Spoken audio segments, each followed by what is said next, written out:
All right, so we are day 3. Yeah, day 3 of Ninja Nanny, and we're just starting chapter 5. Problem is, the first 2 streams I've been pretty exhausted, and it hasn't been the best to have to do like an interactive novel like this while so tired. But hopefully, I'm well rested now. We should be okay for chapter 5, which is Oxbridge Nanny School. So, Ninja Nanny, who's the escaped cow from the farm, I guess mailed herself to England, where she's hoping to become a nanny. So, I guess just by the title of this chapter, she's going to be attending this nanny school.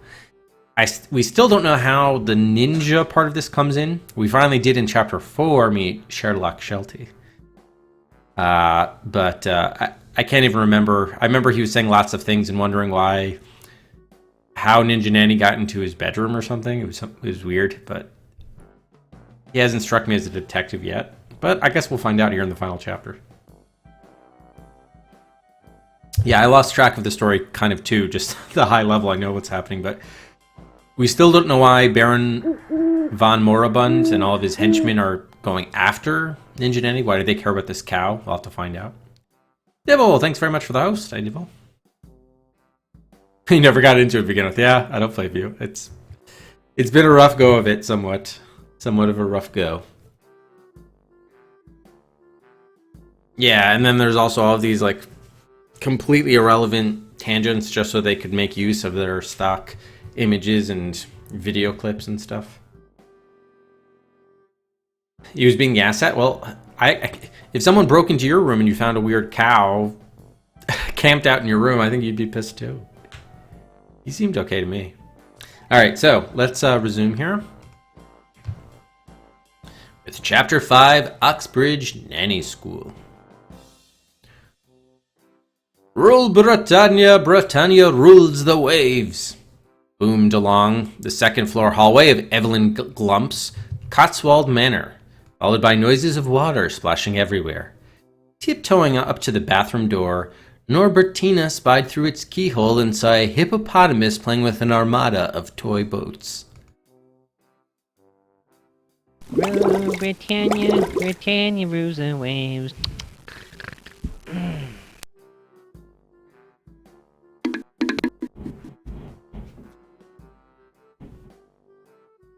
Hi. I like how they gave the hippopotamus chest hair. What's the other thing? Do you suppose this hippopotamus can dance? I suppose he could, although I doubt he could in a bathtub. Doing the Charleston? Thank you for your confidence. You're welcome. Really, that was it? We're not actually going to see him dance? It was just a question, and we boosted the hippo's self-esteem? Do you suppose this hippopotamus can dance? What if we say absolutely not? I can't dance. How do you think I got my name? They don't call me Charleston for nothing. I'll show you. Oh, there we go.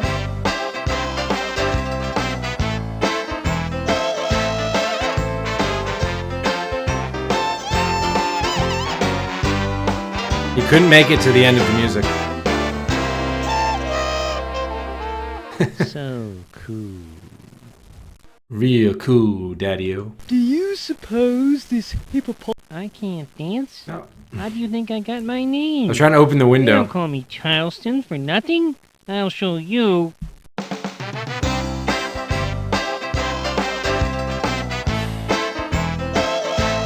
Hey, Twitch Bucks. Do you suppose this hippopotamus... Yeah, certainly. Thank you for your confidence. All right, we're returning. Thank you, Hippo. Oh. Yeah, I don't know. We looked in a keyhole that was overlooking. I don't know. Oh, by the way, we should see how long this is so that we can scroll up. I think this one has 3 scenes, if I recall from the... I don't know. It either has 2 or 3. I guess we'll find out. His rubbery gray body was wedged into a claw-footed tub, and every time he steered a battleship toward his belly, another wave slashed onto checkered-floored tiles. The tenor solo abruptly ended as his fuzzy gray ears wiggled in suspicion. Hey, who's there? The hippo modestly folded arms over his naked chest. Answer me, are you a stranger? I can hear you breathing. She was nervous, but managed to knock respectfully with a hoof. It's me, Charleston, here to pick up your uniform. Wading through an inch of hot water, the half-steen trotted inside and flashed an anxious smile. Why was there water on the floor? Entering, and the name of the cow is not Charleston. Is that the name of the I don't know. It's this. Yeah, it is written poorly. It's hard to understand what's going on. It's written very poorly. Charleston grunted, then looked up. Okay, so that is the name of the hippo. Flecks of white shaving cream dotted his snout. A few stubborn whiskers poked out, thick as pipe cleaners. He pointed to the wooden coat rack where his enormous pair of royal blue felt trousers dangled by their purple suspenders. Bit of a mishap yesterday, Charleston muttered about his job as a bartender at the Wordsworth Arms pub and grog house. I was picking up a wheel of Stilton cheese to go along with the local's ale, and my rear seams burst. Dashed embarrassing. Sew 'em up immediately, Norbertina. I haven't any spares, and I'm on for tonight's shift. Leave 'em with Malcolm when you're done, and don't come poking around my tub again. Playing with his ships. With a shy nod, the calf hoisted his trousers over one shoulder and retreated into the hallway. It was time for another stale evening of mending while listening to Sherlock Sheltie brag on and on about his latest case. Nose down, she glumly approached number 7, wondering if there weren't some better way to spend tonight. Suddenly a ball of fur blurred across the worn carpet, tickled her udders, and backed up to wave its scrimpy arms. In a rush, Hercule Puddle jabbered. It's supposed to be like Hercule Poirot. So we have Sherlock Holmes and now Hercule Poirot. What are we going to get next, Father Brown in this game? He was a very proper gray French poodle and looked especially dandy in his plum velvet smoking jacket. Hall lights shone brightly in his well-manicured nails. Even his white fangs sparkled as if freshly brushed. Here it is. The dog handed over a rumpled tuxedo. Got to be ready within the hour. Not too much starch in the collar now, dearie, but put an admiral's crease in my slacks. Totally mandatory. There's a dinner in my honor at Keefe's Gate Court. Constable Lorient says, without my help, they'd never have recovered the Holbein jewels. Tell that to your roommate. I don't think that's a very good... Before she finished her thought, Hercule sped under her stomach, hopped up the banister, and slid down the railing. Her udders were quite tickled. How's it got, Candy? No, Candy, I don't. You can watch the end of day 2 to see how bad things got. I was completely loopy. Oh, man. Once the last of him disappeared, Norbertina flung his tux over her other shoulder and entered the attic bedroom. Heaps of unfolded laundry spilled across twin beds, also swamping both nightstands. Clive Gorilla's hornblower uniform was drooping from a hanger suspended from a rafter nail. It was a fine orange brass-buttoned frock coat that would cover his grisly body as he blew out notes like a melancholy steamboat, calling law students to their dinner upon long tables of Windsor oak. Dried ladies' slipper flowers and powdered mistletoe leaked from the white pockets of Katrina Donkey's herbalist jacket. A weak tick-tick-tick sounded through balled-up underwear that crowded the mantelpiece. Only a hint of Sherlock's gold Shetland clock that used to bleat the hours like a lonesome sheep. Now it softly cried out 5 times and reminded the half-seen that both Charleston and Hercule Puddle were in a big hurry. Dreading the hippo's temper, she began ironing his baggy trousers with her tail while reading a second-hand text purchased for a few shillings from Jackarina Kangaroo.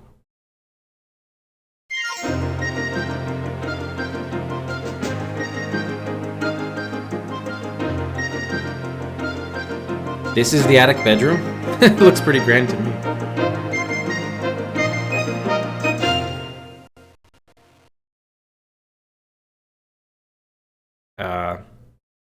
This may take some time. You're asking a lot of a pretty tired cow. I've got, Are you sure you want to put poor Norbertina through this? Yep, I have no mercy. After what she's put me through, I think we're entitled to return the favor. What is she reading there? Ye old word of something?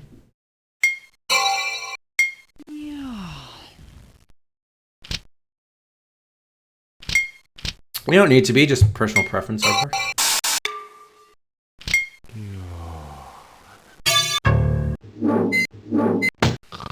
She fell asleep.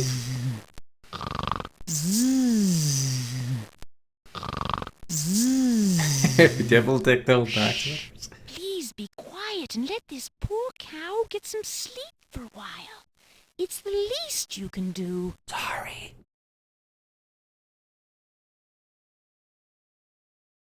Norbertina's rested enough to iron for you again, if you really want her to. I'm sure she's going to do the same thing, so this time I guess we'll choose no. Are you sure you want to put poor Norbertina through this? Gosh, no, I like her. Gee, thanks. You're welcome. At the ironing board.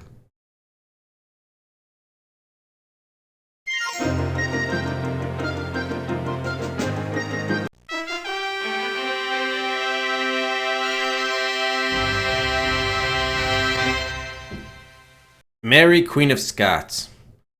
I may look serene in this portrait, but my life was really one long hell. When I was 6 days old, my father died.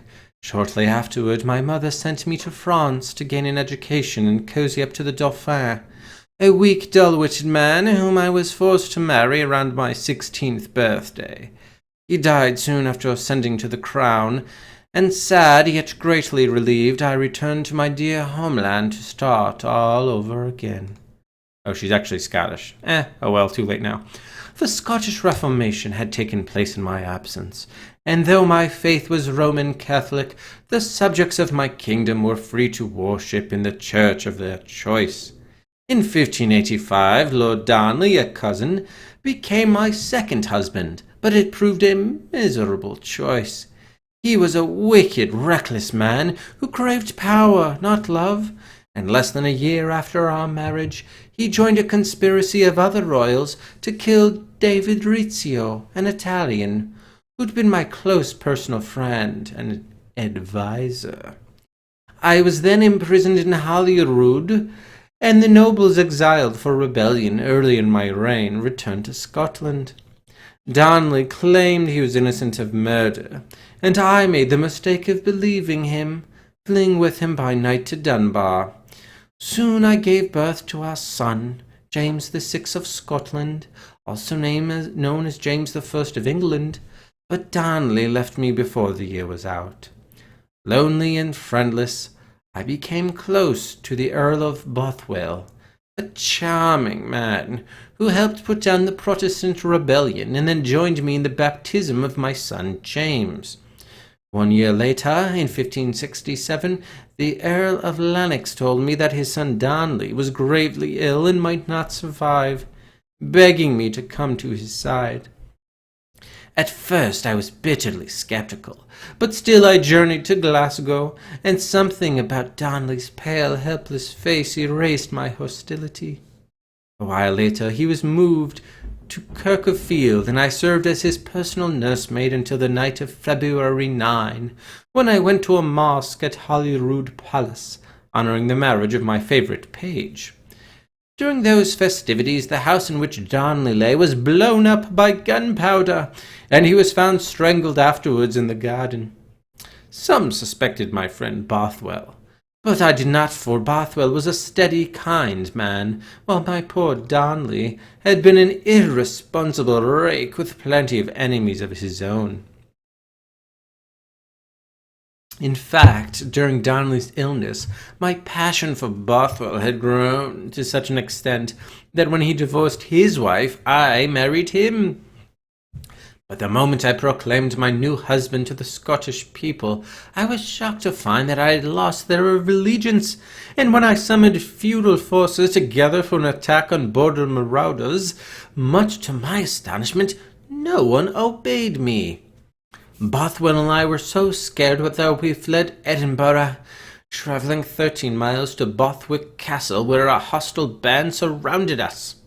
We barely managed an escape to Dunbar before a band of nobles captured us, claiming they'd taken up arms to free me from Bothwell's tyranny, and promising to acknowledge me as their queen if I abandoned my new husband.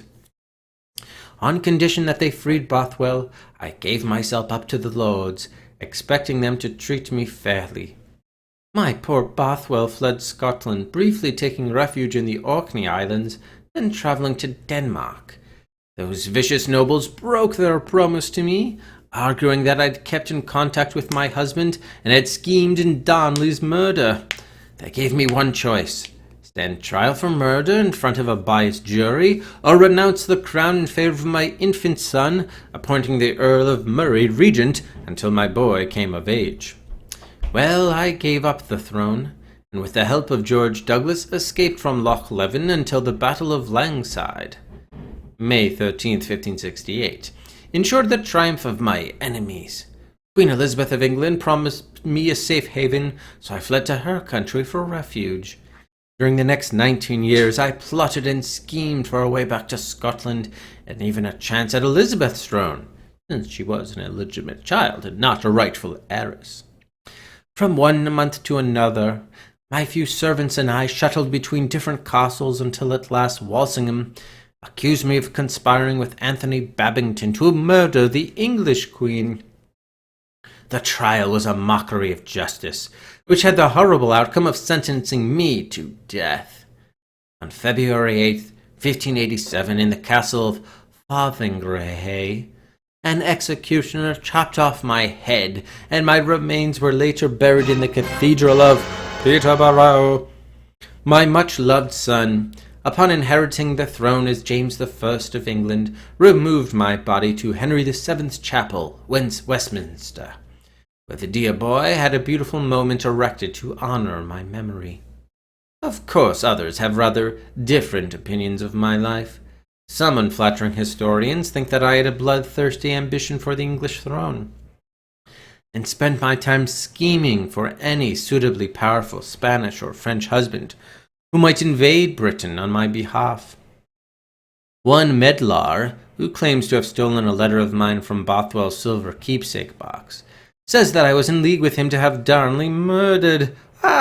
Can you believe anyone suggesting that I helped engineer the Spanish Armada to execute Queen Elizabeth? Or that I agreed to marry the Duke of Norfolk and then collaborated with Roberto Ridolfi to murder Elizabeth? The Spanish ambassador in London said that I wrote to him, "Tell your master that if he will help me, I shall be Queen of England in 3 months." Ridiculous! Unfortunately, dear old Norfolk was executed, and Elizabeth claimed to defend me from the Houses of Parliament, who were clamouring that I be put to death. The Duke of Guise supposedly collaborated in another assassination attempt, but it was that unbearable Sir Francis Walsingham, manager of Elizabeth's Secret Service, who spied on my meetings with Babington, then virtually signed my death warrant by insisting I was again conspiring to kill the Queen. That was entirely unnecessarily too long. Is there a bio from the fireplace too? The bed? Armchair? Doorway? No, rude. Return.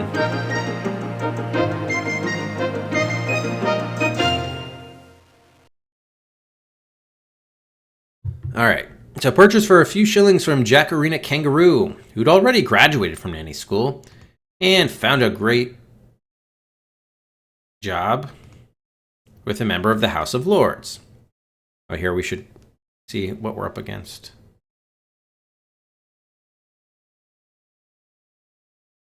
Just so the scroll bar, because it's all messed up. We were here. Yeah, I found a great job with the member of the House of Lords, Jackarina Kangaroo. Harumph! Sherrloch Sheltie burst into their quarters as her eye steamed down one black lapel of the poodle's tuxedo. Her roommate's eyes skipped wildly between mounds of clothing and rafter hangers. "I'm outraged! It's totally abhorrent!" Yes. Buenos dias, Rex. How are you? ¿Cómo estás? I'm the fireplace that sits. I've heated this room. Yes, thank you, Candy. Yes, there we go. There's our bio from the from the fireplace. Oh God. Sorry, Sherlock, but I have to make enough to pay my rent to Mrs. Glump, and this is the only way I've got. Chaos, chaos! He grumbled, ducking under moleskin Tudor breeches that belonged to Desmond the Night Watchman Penguin. I can barely walk in the door. I need a pole vault to reach my bloody bed, which is a trash pile. His vile temper raised the hairs between her horns, and she looked up from a chapter on pacifiers to shout, Is that so? Well, I'm tired of bagpipes. You keep me all up all night playing that rock music. Not rock, Bach! You musical illiterate! That's a cotton fugue, as in Phantom of the Opera. Something to stimulate my thinking spirits. Say, what the devil are you working on? Before Norbertina could answer, he yelped, Why, it's that disgusting Puddles outfit! Bad enough you're a slob, but you work for him. Hercule Puddle's a total sham. He's only famous among the police for being incompetent. Or as they say, that Poodle Puddle turns the case to a muddle. I didn't hire his services, he hired mine. Norbertina felt nearly angry enough to hurt the Sheltie's feelings by telling him about that banquet in Hercule's honor. But just then the roommate disarmed her by slumping despondently into a pile of freshly ironed wool. My life's a mess and my luck's cursed, he sulked. Rats! I'm willing to bet my clan's tartan that something's out of kilter. This morning at Poor Richard's there was no sign of the iris indigo. Master Sergeant Rayburn only found this queer leaden bird, all bumpy and covered with layers of black paint. Worthless. All I could do was turn that ludicrous albatross over to this ugly man. A mere errand boy for the true criminal, and I looked like a fool to Scotland Yard. They still think the Baron is a figment of my imagination, when he's living under their very noses. Sure, and that henchman who was briefly detained never squawked any truth. Now, Hercule will hear about it and ridicule me at dinner in front of all the other animals. I'll have to hide it in this laundry pit and starve. Oh, come on, you're exaggerating. Exaggerating? Nonsense! A Scotsman never exaggerates. I can't stand the humiliation. I've got to find a way to get even. My reputation is at stake. What would my family think of me? Living in a room where clothes hang everywhere like musty cobwebs. Why, they'd say I wasn't worthy any of their sacrifices. Uncle Buffles paid my tuition at the University of Edinburgh.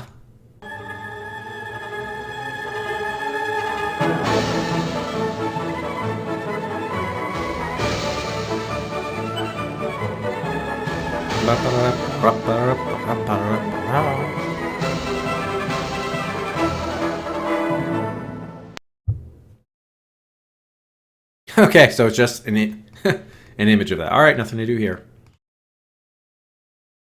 That's a lot from a hound who's deaf from years of bellowing in its Muckle Road church.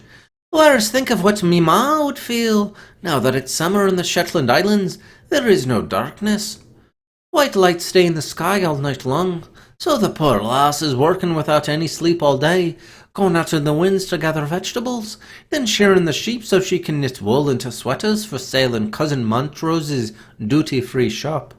I can hear her saying that she works so hard, only to raise a failure. And my Aunt Rossabelle would add. Oh, stop it! I can't bear to hear any more. The Halfsteen was grinding a hot iron into Hercule's tux pants, almost burning a hole in them. Complain about me, about the room, about this dumb Baron, and now you start on your family. At least you have a family, Sherlock. I don't even know what became of mine. I never even met my mother, or my father. Scotsman never exaggerates. No, we don't know BDR. She's definitely not a ninja, that's for damn sure.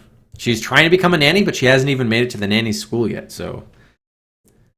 Despite the name of the game, she's neither one of those things, at least not yet. Hey, how's it going, Joey? With the Scottish music.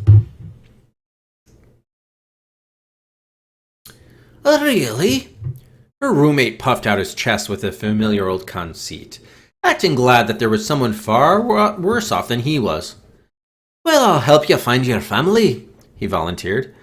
"I have files on removable hard disks of family trees going back to the 1500s, all the way to Bill Wigglestick's roots in its Elizabethan times.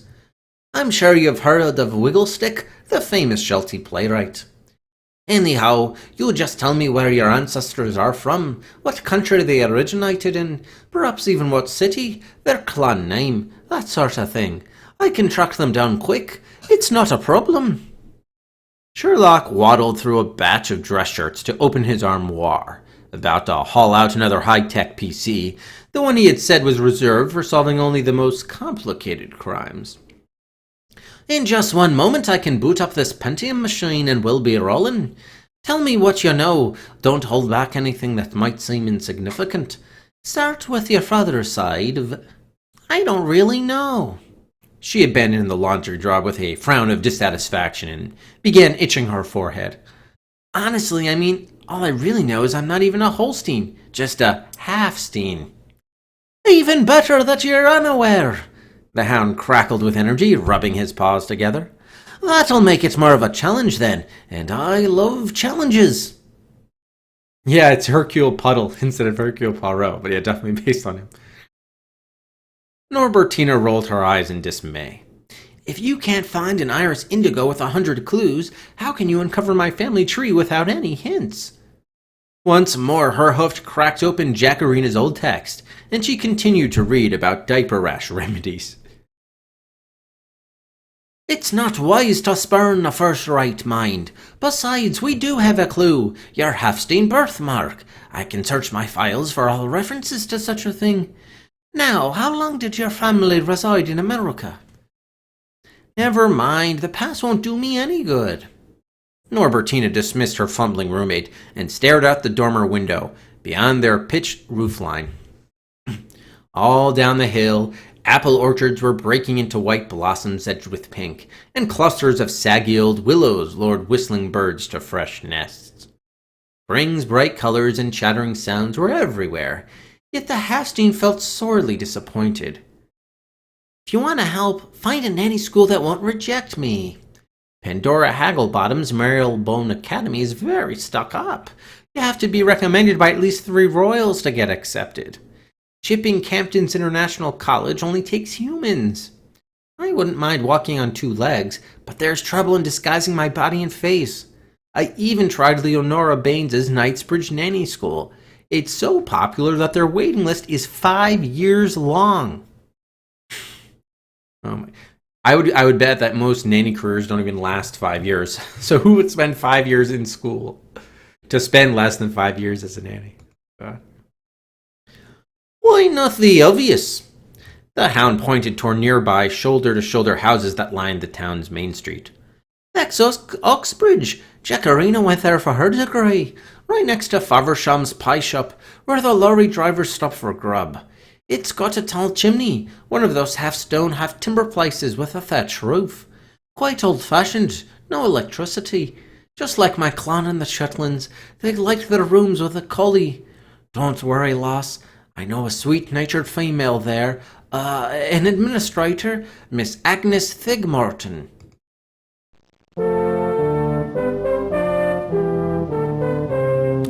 "I, Sir Fabius Corpus, Doctor of Law, cannot understand why that would-be digital private eye recommended Agnes Thigmorton to this cow. Unless perhaps he wanted to be rid of Norbertina as his roommate, just as I longed to expel mine during that revolting period when I was a penniless student. Whatever the reason, I recall how that Sheltie gloated when he convinced the High Court to indict Agnes Thigmorton for insurance fraud.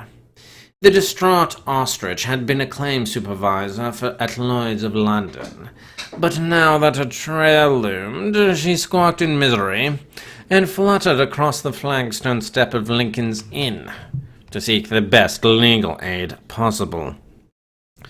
She sobbed her way into my oak-paneled chambers, and since it was a slow month, I agreed to represent her for £50,000 cash.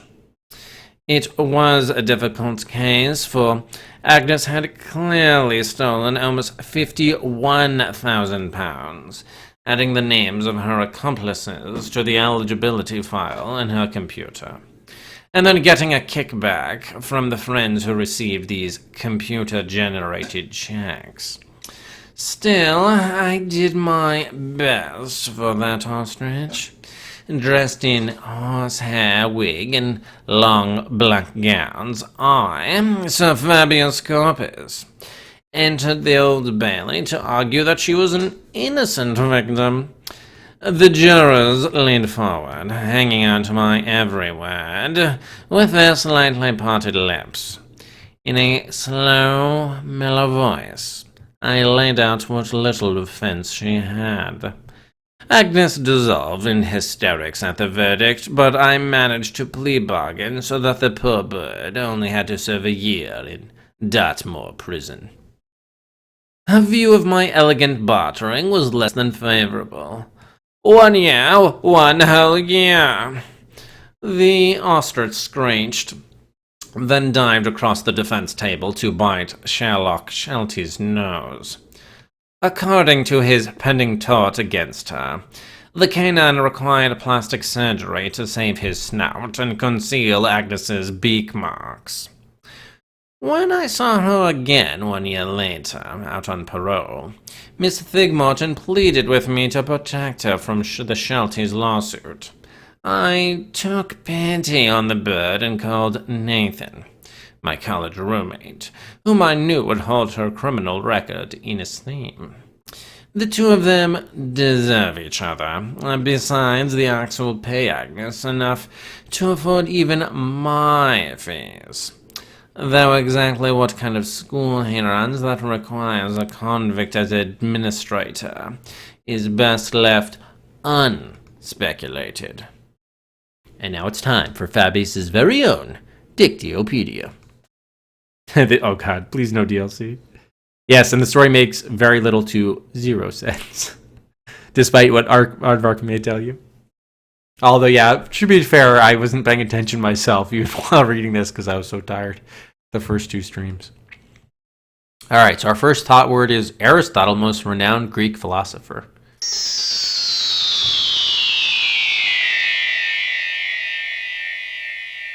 Aristotle invented logic. That is, propositions are either true or false.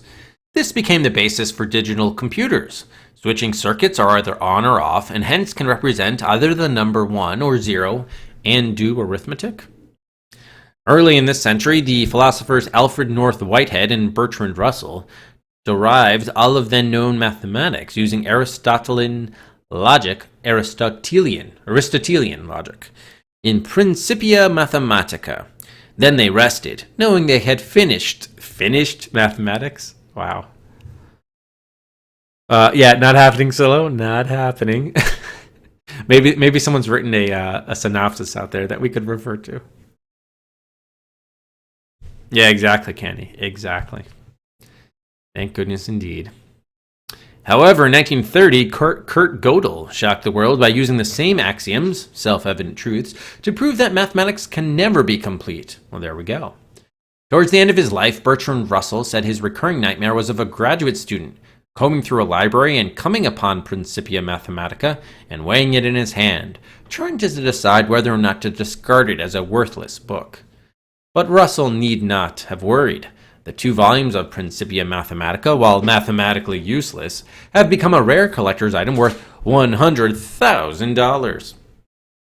David Hilbert also derived mathematics from axioms, and in the process showed how very different branches were actually the same theorems, simply couched in a different language. In contrast to Russell and Whitehead's arrogant assertion that they had completed mathematics and shown it to be a mere branch of philosophical logic, Hilbert had a much more humble definition of completeness. No theory can ever be considered complete until you can explain it to the first man you pass in the street. Very nice. A boring nightmare. Well, if it's personal, it can be nightmarish. All right, we have convicts originally built. Money laundering is a crime. Look what it got this guy. Sure, grime doesn't pay. He's hanging out the prison laundry. Was this really necessary and or educational? And they misspelled Dart. Remember we saw Dartmoor Prison? This time they spelled it M-O-R-E, at least in that clip. And here's the combined dictionary and encyclopedia, the Dictiopedia Ingenanica.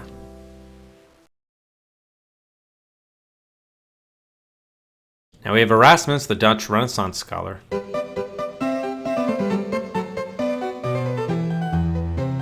After one brief try at a diplomatic career under the Bishop of Cambrai, Desiderius Erasmus studied at the University of Paris, but was soon disgusted by the stuffy preaching of their theology department and became very restless. Like a hungry dog, he hunted around for a kind patron while making some lasting friendships.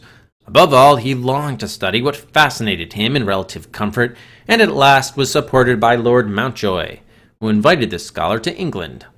Despite his dislike of English weather and food, he had a fine time with the great minds of his age, especially enjoying Thomas More's company. At Oxford, Erasmus researched and taught classes on famous Latin poets and historians, but his wanderer's heart demanded travel. Soon he was shuttling between France and Holland, translating Latin letters of St. Jerome, as well as the New Testament from Greek. He cranked out a great deal of philosophical opinion on literary and biblical subjects, while on the road to Venice and Rome, then wrote his most famous work, In Praise of Folly, a witty satire that contrasted pompous behavior of so-called virtuous people with sly truths about human nature such as, "And what is all this life but a kind of comedy, wherein men walk up and down in one another's disguises, making him that came but just now off in the robes of a king, put on the rags of a beggar." Besides his New Testament translation, Erasmus wrote a very personal Latin version of the Bible, and spent his last years creating volumes of sacred letters. At times sharply criticized by the Catholic Church, at the end of his life he nearly received a cardinal's post from Pope Paul III, but died in Basel, Switzerland, too soon to accept the possible honor. R.I.P. Erasmus.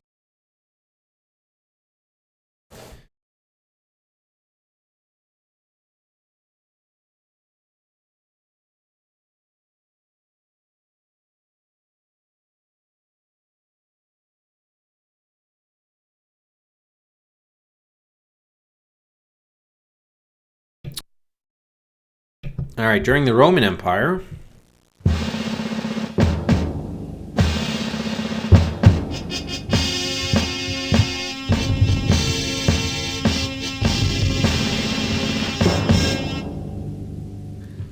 a map of the Roman Empire.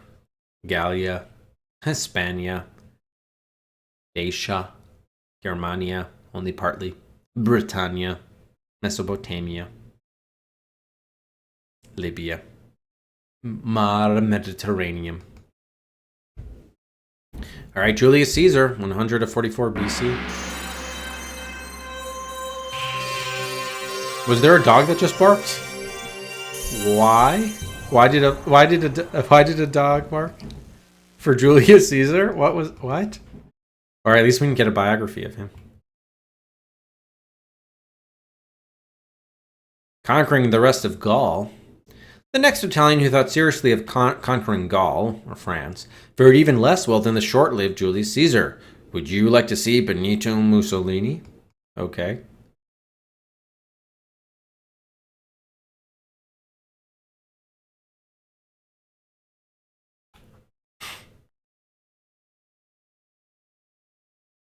Lincoln's Inn, one of 4 inns of court.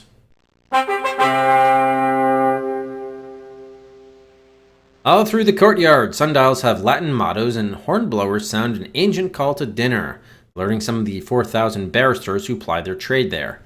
Barristers are lawyers who put on a formal wig and black robes, trying a case before a court, while solicitors are lawyers who advise clients, draft documents, negotiate, or prepare a case for trial. Each of the 4 inns has a very grand oak-paneled dining hall, decorated with coats of arms and portraits of renowned legal personages from long ago. No one can practice in court without eating 24 dinners in these hollowed old rooms first? Really? Supposedly, would-be trial attorneys learn proper behavior, customs, and traditions from their elders, such as never shaking hands with a fellow barrister, and remembering which direction wine or port decanters are passed around the official table. Oh, God.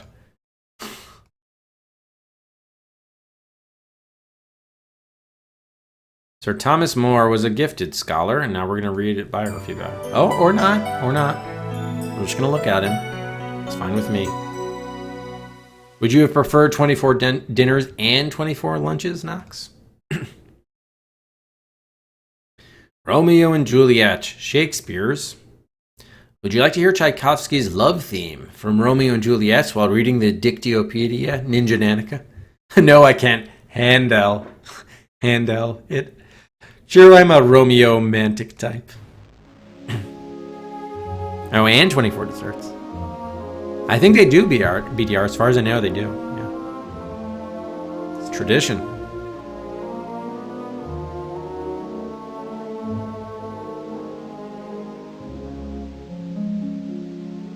Oh, there are no more hot words in Sir Fabius Corpus's own Dictyopedia. They are the best part, Rex. It's like the most thought that went into the game were into those puns. And the dialogue boxes. Oh, you have oh, that's neat, Rex. So you have some British relatives, huh?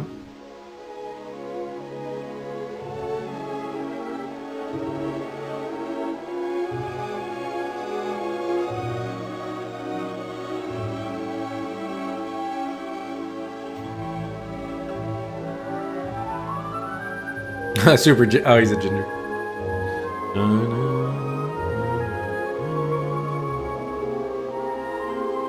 Oh, that's amazing, Rex. He goes with the beer too.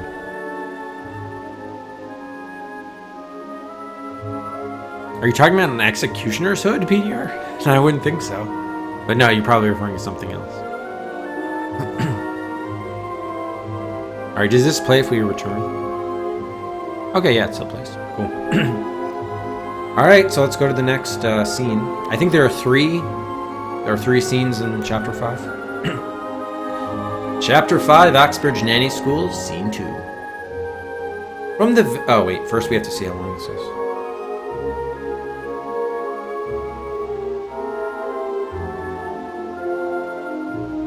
Oh, this one doesn't look as long. That's good. Oh, just a black cloth? Might have to get a picture of that. From the very bottom of an aged staircase, Norbertina's eyes ascended 15 worn-out steps to the tennis ball head of a 300-pound, 8-foot ostrich.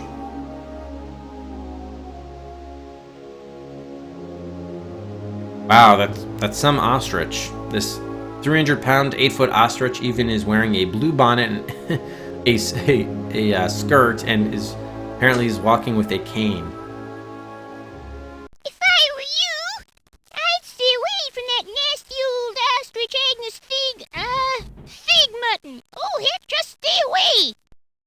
Well, you young whippersnapper, go ahead and find out for yourself. For me, I'm getting out of here before you click on her anyway. You do that. Oh, do you want to go in the green door or the purple door? Decisions. Let's start with the ground floor first. Cow? Cow! Did someone mention a cow? You did.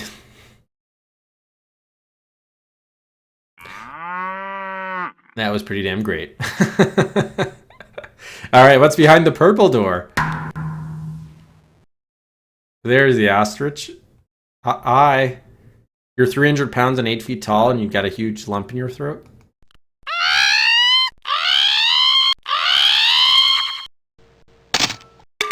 Do you think poor Norbertina should go to school here? Yes, I do. You must be the 4 p.m. appointment!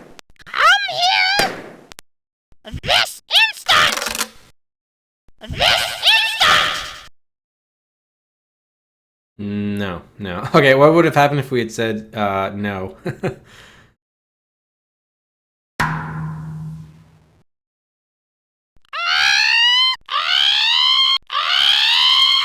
It's like an alarm. Do you think poor Norbertina should go to school here? No. Oh dear, your decision has ended this story. Please, won't you reconsider? Okay. Into the spider's web, apparently, not the ostrich mouth. We do have to say You this. must be the 4 p.m. appointment! Come here this instant! Imagine recording this dialogue. That's ridiculous. Oh my god. Alright, return. Oh man. Alright, anchored in front of her desk by tarnished brass screws was a black vinyl plaque with white letters incised in straight lines. Agnes Thigmorton, Administrator. The bird was scowling as her flat beak savagely pecked at the typewriter. Inadmissible, awk runky. Loose, droopy feathers rustled from her dull brown plumage, and she shrieked at another mistake, knocking over a small white bottle. Correction fluid pooled across the paper blotter until it drizzled on her pleated skirt.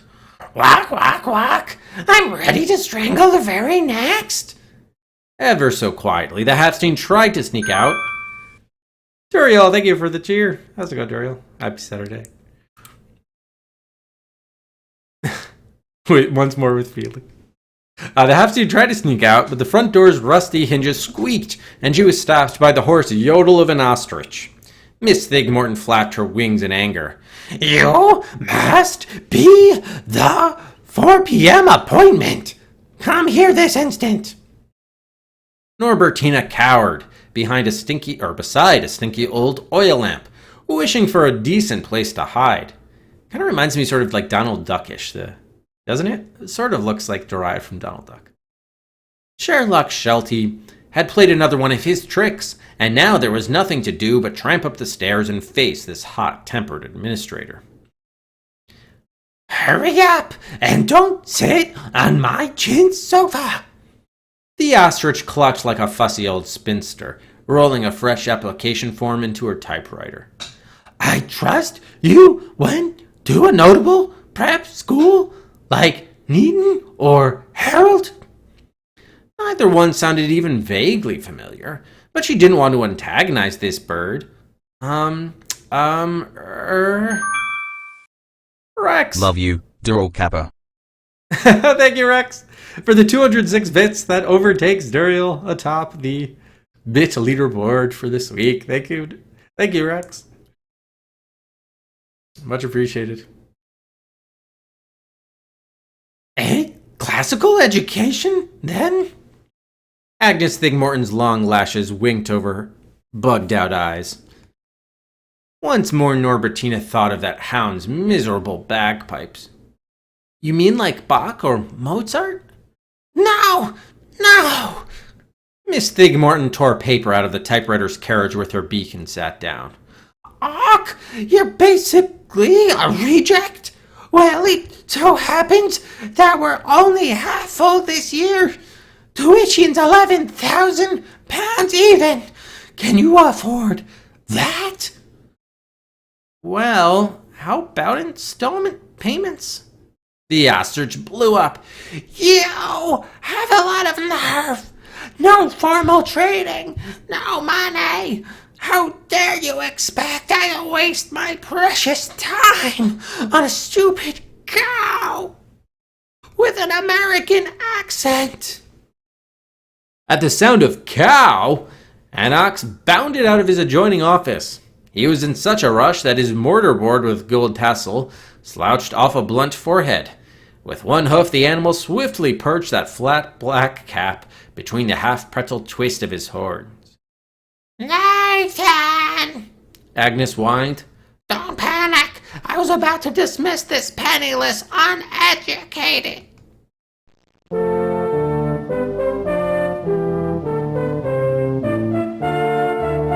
You've eaten all the species? Wow. I, Sir Fabius Corpus, Doctor of Law, was once a humble student who suffered the misfortune of having Nathan as my roommate. Long ago, dreaming of a quiet scholar's life, I traveled 57 miles northwest of London to attend dear old Oxford, founded in 1163, a shrine of learning where Erasmus and Sir Thomas More lectured during the Renaissance, or the Renaissance. Instead of finding a tranquil place to study, my chamber was invaded by a clumsy ox who knocked over my steam trunk and then kept me up all night grinding his teeth and mumbling Greek quotations from Aristotle. The Chancellor's office insisted that I couldn't change roommates during first term. Nights were a hell, and in the morning, while I dutifully attended lectures, that smarmy ox crawled through the dust of antiquarian bookstores. Nathan always claimed that he was trying to feed his brain with academic volumes, though frankly I think he was looking for antique bargains to swipe and resell on the black market. Heaven knows he stole my textbooks frequently. There was no relief from the misery of sharing quarters until that boastful ox discovered the theater. You see, during those days, there were no female students allowed on campus.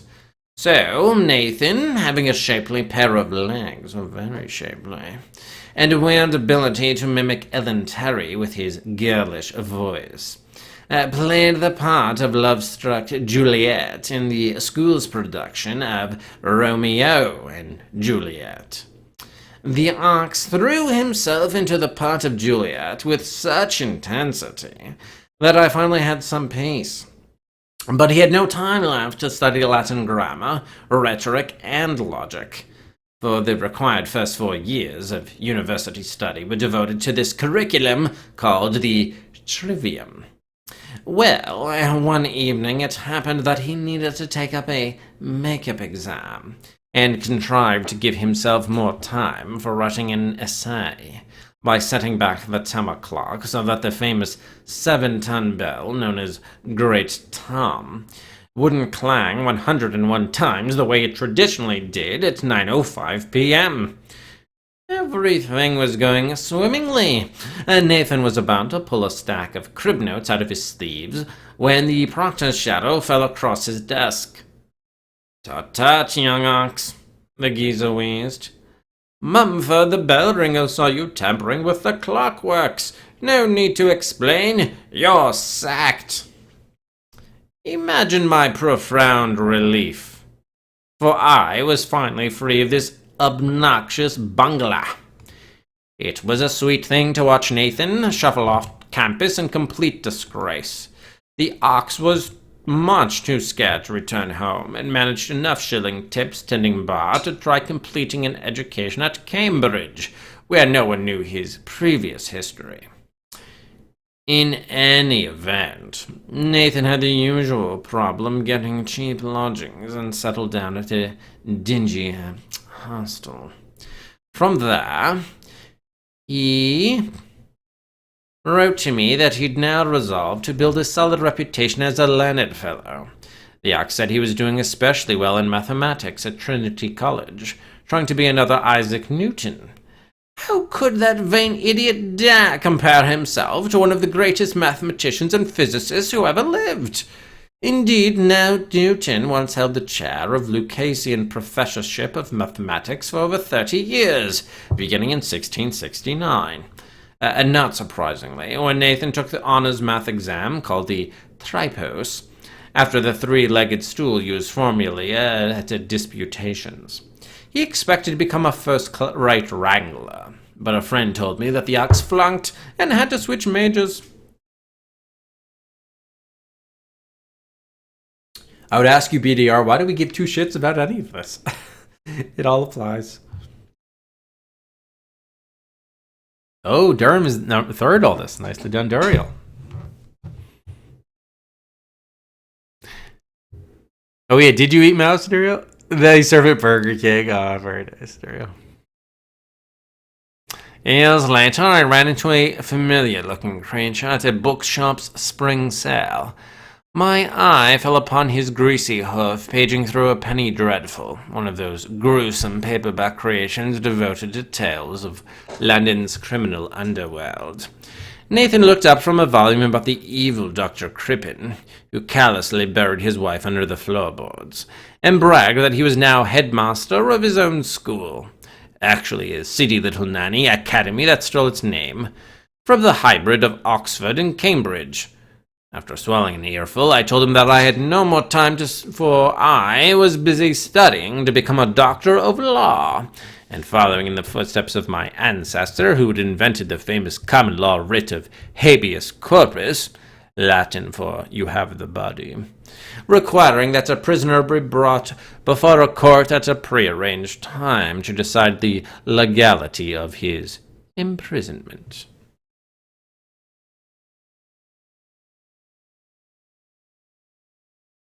You're emotionally invested, Rex. Oh, that's more than we can say for some of us, for sure. Cow? Cow? Did someone mention a cow? The ox spoke in a mild, girlish voice.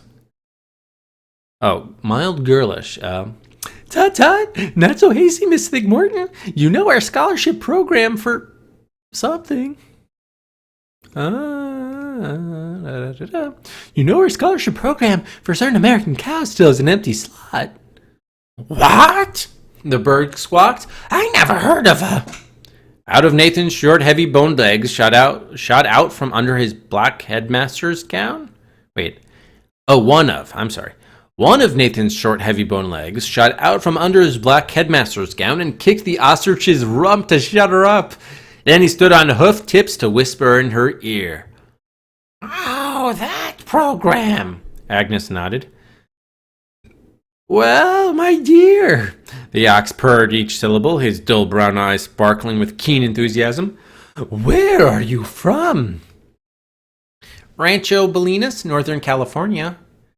And your name?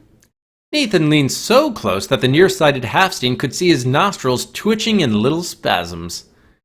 Norbertina One Beer. Oh, my, this is your lucky day. The ox rubbed his front hooves together in obvious delight. There happens to be a vacancy for one Northern California cow whose last name begins with a letter in the second half of the alphabet. Pack out that contract, Miss Thigmorton, and strike out amount due. Make it 0 payments. Now, Norbertina, you just sign. Right here, and start first thing tomorrow morning. Yes, my dear. The ostrich bowed, stretching out a long, bristling neck until a quill pen dropped from her beak. Take this as a little present to start your studies. Oh, and there's no reason to be formal. You may call me Agnes. In a daze, the Halfstein quickly signed her name and pranced down a rickety old staircase, humming a nursery lullaby. Okay, so oh no, there are 4 scenes? Or I think there are only 3. Because I think the next one, it prompts you to order the sequel, which doesn't exist or something. Hey, welcome, Super Stand. You love it already? Oh, God. Yeah, no comment, I guess. Let's read the Dictiopedia for Chapter 5 before, so we can, if this is the end of the story, that way we can end on that kind of note, instead of then sort of anticlimactically having to go through the Dictiopedia.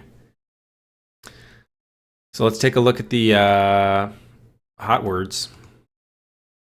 Columbus was first to set foot. 200 years after Chris stepped off the Santa Maria, some pilgrims followed on the Mayflower. Here's a 1950s recreation of their voyage. Okay for Pilgrim's Progress. A recreation, really.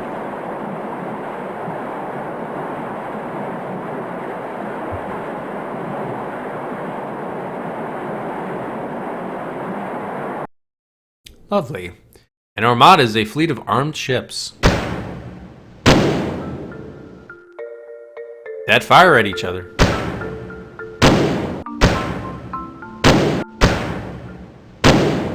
All right. And with that, we'll pause it. Slots are open in case anyone wants to buy anything. Would you like to learn more about the Spanish Armada? See one ship, you've seen them all, or sure, change history. Philip's oar-propelled galleys were a poor match for Elizabeth's fast-sailing navy. Serving the British Queen, Sir Francis Drake had ordered his men to mount their guns broadside, to bluntly attack the galleys whose guns couldn't be attached in this manner. Philip's tactics depended on boarding and entering his enemy's ships, so he outfitted his galleys with heavy cannons, misspelled, that fired 50-pound round shots capable of halting large vessels. The English sailors had developed a battle plan based on speed and maneuverability, relying on long-range broadside fire and light-shotted guns called culverins. Their plan was to attack their slow-sailing enemies from windward while keeping outside the short range of 50-pounder cannons. Oh, we got a dust decision. Vote from Silo.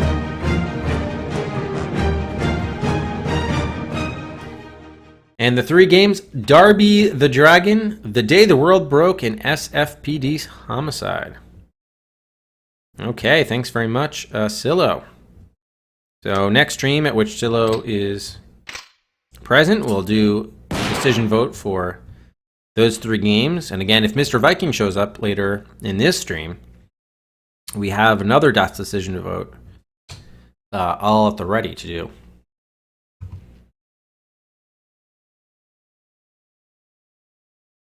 Thank you, Silo. All right, we also have some buys here. Rex, Are You Afraid of the Dark? So many games with dark in them. 4 on the raffle queue.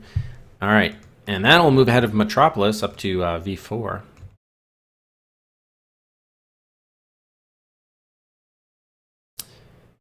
And then we have from Juriel 3 gun buys for King's Quest 3 to Air is Human. That gets it up to 7. All right, last call for guns. Oh, Rex, you haven't been present for a DAS decision vote then, to hear that music.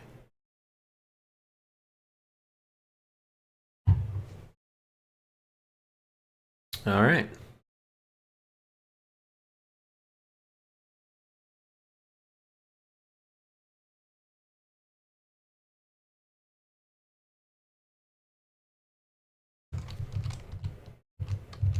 All right, so we're resuming here with these galleons. British strategists were so confident of dodging close fire and destroying the Spanish from a distance that they brought along a few soldiers. Once the Armada met up with the Duke of Parma's fleet off Plymouth's coast, Sir Francis Drake ordered his men to attack at open range while sailing westward to profit from the wind. Beyond the Isle of Wight, the British succeeded in avoiding any damage by firing from a distance, but Medina Sidonia's soldiers were protected by their defensive formation. Led by Lord Admiral Charles Howard of Effingham, the English discovered that their shots effectively hit the Spaniards, yet didn't break through the hulls and cause any real damage. Both sides now played a waiting game off the Straits of Dover, but Philip was in real trouble, for he had no backup support to offer his ships. Lacking any fighting escort, blocked by another English squadron, and fearing Dutch pirates, the Spanish could only go north, away from Parma, or east toward ruin on the Zealand banks. The Lord Admiral now launched fire ships and entered into a decisive battle off Gravelines, France. The Spanish quickly used up their 50-pound cannonballs. Then their opponents closed in for the kill, destroying 3 ships and damaging several others. However, the Brits then had a change of fortune, running out of ammunition and losing the favorable wind, which, as it shifted from northwest to southwest, allowed the Armada to steer into deeper waters. Effingham's men tagged after their enemies another 4 days, then turned back toward England. Though many Spaniards died of diseases and several never reached home again, the English also suffered, losing 3,000 to vicious food poisoning on top of the 100 already slain in battle. England was the victor, surrendering no ships and blocking the Spaniards from landing on home soil, yet both sides suffered and came away with new lessons learned about naval warfare. Oh, Mr. Viking is here. Okay, he just wants more viewers for the vote. Yeah, fair enough. Yeah. Mr. Viking got the vote so he can determine when it occurs. Okay, thanks. Appreciate it, Rex. Appreciate it. We'll see you next time. Best of luck with the little one. It's so weird that, like, there's so many typos and misspellings in this game, yet, like, you would think the same person who would write an article about, you know, the Spanish Armada would, like, know how to spell cannon. Like, it's just so odd. Very odd. All right, next hot word, we have the Charleston's Roaring Twenties version of breakdancing. Really? Here's a taste of the jazz age. Let's do the 23 skidoo.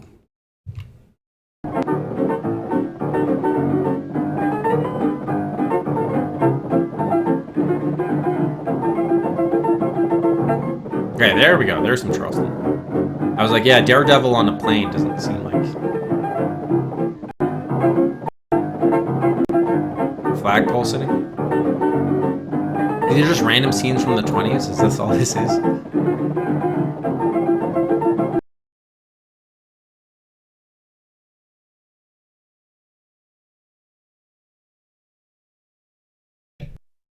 Yeah, that's how it was. But it's spelled that way multiple times, Duriel. So I'm not even thinking it's a typo that was missed once. And because it was an alternate word, it was spelled canon with one N, or really two N's, not three. Throughout, it was spelled that way. All right, calcium carbonate from the ocean. Coral is home to many creatures. Care to see? I'll pay a fin to get out. Sounds fishy, but okay. Fish, fish, fish, fish, fish.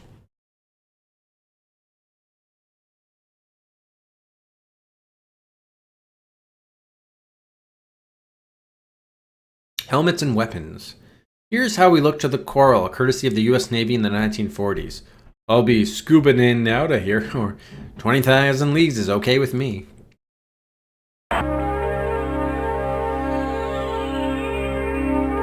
Wow, what was going on there?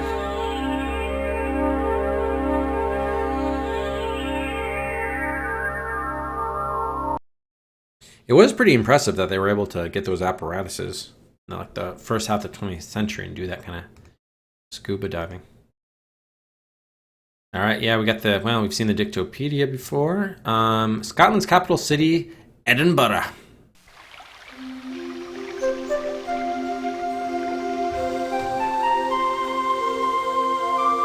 Edinburgh lies 373 miles northwest of London. Its name comes from the Gaelic Dun-Idian,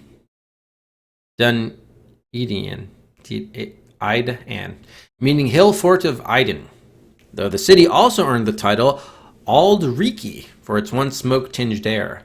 Besides pinnacles and turrets, this ancient town is also home to vintage libraries, the National Gallery of Art, Holyrood Palace, and the splendid castle, which has served as a cliff-top fortress since 500 AD. Robert Louis Stevenson once wrote, R. Louis Stevenson's home at Swanston.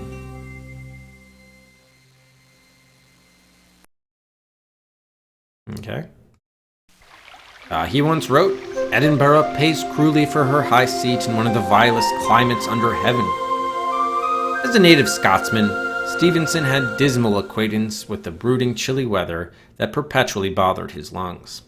Still, Robert Louis Balfour Stevenson, 1850-94, attended schools in Edinburgh as well as its university, where he was expected to prepare himself for the family profession of lighthouse engineering. He squirmed away from that fate, forcing himself to study law, but his heart lay in literature and the intense vividness of his own imagination. During one of his many travels to treat recurring respiratory problems, he met and fell in love with Fanny Vandegrift Osborne, a charming American lady already separated from her husband. Much to the objection of his parents, Robert Louis followed Fanny to California, where he wrote about his adventurous travels and barely made enough of a living to marry Fanny in 1880. They honeymooned near an abandoned silver mine described in the Silverado Squatters, 1883, before his father offered much-needed financial aid and the couple returned to Scotland. However, due to Stevenson's tuberculosis, it was soon necessary to travel to Switzerland, where Robert Louis began creating a fictional world by playing a game with his stepson, Lloyd Osborne. Housebound during a wet season, the author drew a watercolor map of a fantasy island, dotted with place names inspired by famous pirates and clues to buried treasure. He soon invented a story to fit the map. Treasure Island narrated the adventures of teenager Jim Hawkins, a boy about Lloyd's age, and a scary search for gold among a cutthroat band of old sea dogs. In his fine renderings of physical detail and character, Stevenson drew upon his intimate knowledge of his home city's streets and eccentrics. His keen mastery of 18th century Scotland and the fierce independence of its clans were also captured in his classic Kidnapped, 1886, about the kidnapping of David Balfour, his journey through the Highlands wilderness, and his adventures with a member of the Stuarts. Perhaps Stevenson's most famous novel was published in the same year. The Strange Case of Dr. Jekyll and Mr. Hyde is a suspenseful thriller about a prominent London doctor of fine reputation who mysteriously transforms into the vicious Edward Hyde via scientific experiments that eventually lead to complete disaster. Frail health forced Robert Louis to live in temperate climates and eventually settle in Samoa, but he never quite left the spell of Scotland's people or her historical intrigues. When he suddenly died of a cerebral hemorrhage on December 3rd, 1894, Stevenson was at work on what many consider his masterpiece, Weir of Hermiston, set in the Lowlands and Edinburgh, about Lord Braxfield's sorrowful relationship with his sensitive young son, a story that may mirror Robert Louis's difficulties with his own father. Samoans called him Tusitala, teller of tales, and his defense of their rights against colonial exploitation made the author so popular that when the natives learned about his wish to be buried on Mount Vaea, nearly the entire population turned out to clear the jungle trail to the mountain's peak. Wow.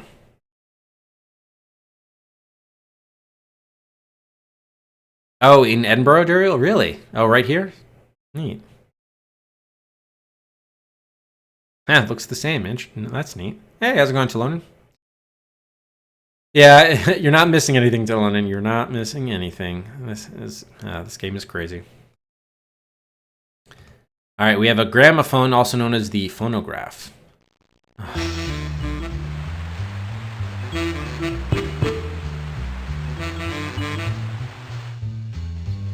Man, Edison had been working on a telegraph repeater and had heard a musical note come forth when the needle struck an indentation in the papered tape. This gave him the idea for the phonograph, and he asked his assistant, Crucy, to make up a machine from a rough pencil sketch. A sheet of tinfoil was placed around the cylinder, and vibrations from the speaking mouthpiece were indented on it as Edison shouted the words, "Mary had a little lamb." When the reproducing diaphragm was placed against the tinfoil, the words came back. Wax cylinders soon substituted for the tinfoil. Early Edison phonographs... Mary had a little lamb. Bah! Okay. Would you like to see the commercial version of Edison's invention? You bet. Mary had a little lamb. Bah. This is much better, said Thomas Edison. That's true. It was better than the prior attempt. That was the early perfected phonograph. Yeah. Yeah, the cow intrigue and suspense. So good. So early Edison phonographs used the system of recording known as Hill and Dale, so called because the engraving tool rose and fell. Emil Berliner, a German-American telephone engineer, devised the lateral cut method and introduced the system of etching a metallic record so that copies could be made from it. Before the advent of radio, manufacture of phonographs was a very large industry, which has been replaced today by production of CDs, compact discs, for personal players and larger stereo systems. Now we have Thomas A. Edison, August 12th, 1877. Please be just an image of Edison and not a biography. Oh, all right. Yeah, old footage is no problem either. I'll see old footage of the famous inventor. Yes. Okay, good. Now, relatively painless there. Yeah, I mean, it's an interactive novel, basically. All right, we have the House of Lords, the upper house of the British Parliament. I mean, This doesn't actually look like their meeting hall, though. This is like just in the hallway.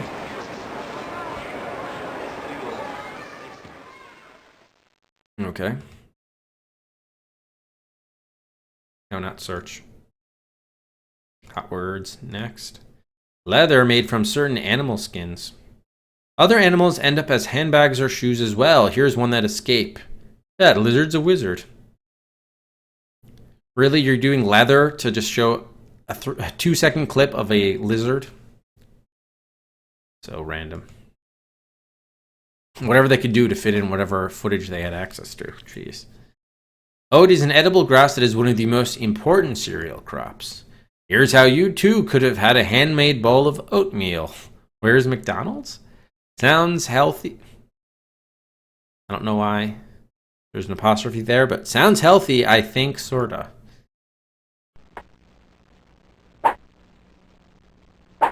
Cutting the oats. Farming. Exactly, Dylan. Exactly. Max approves of the non-cow based leather.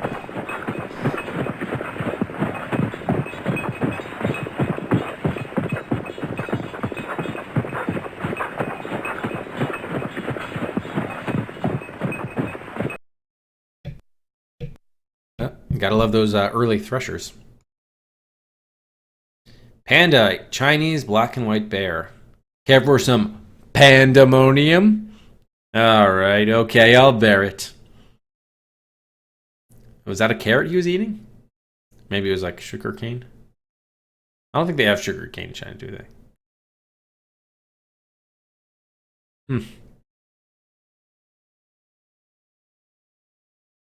they? Farming.avi. Rattlesnake, a venomous or a poisonous snake with a tail rattle.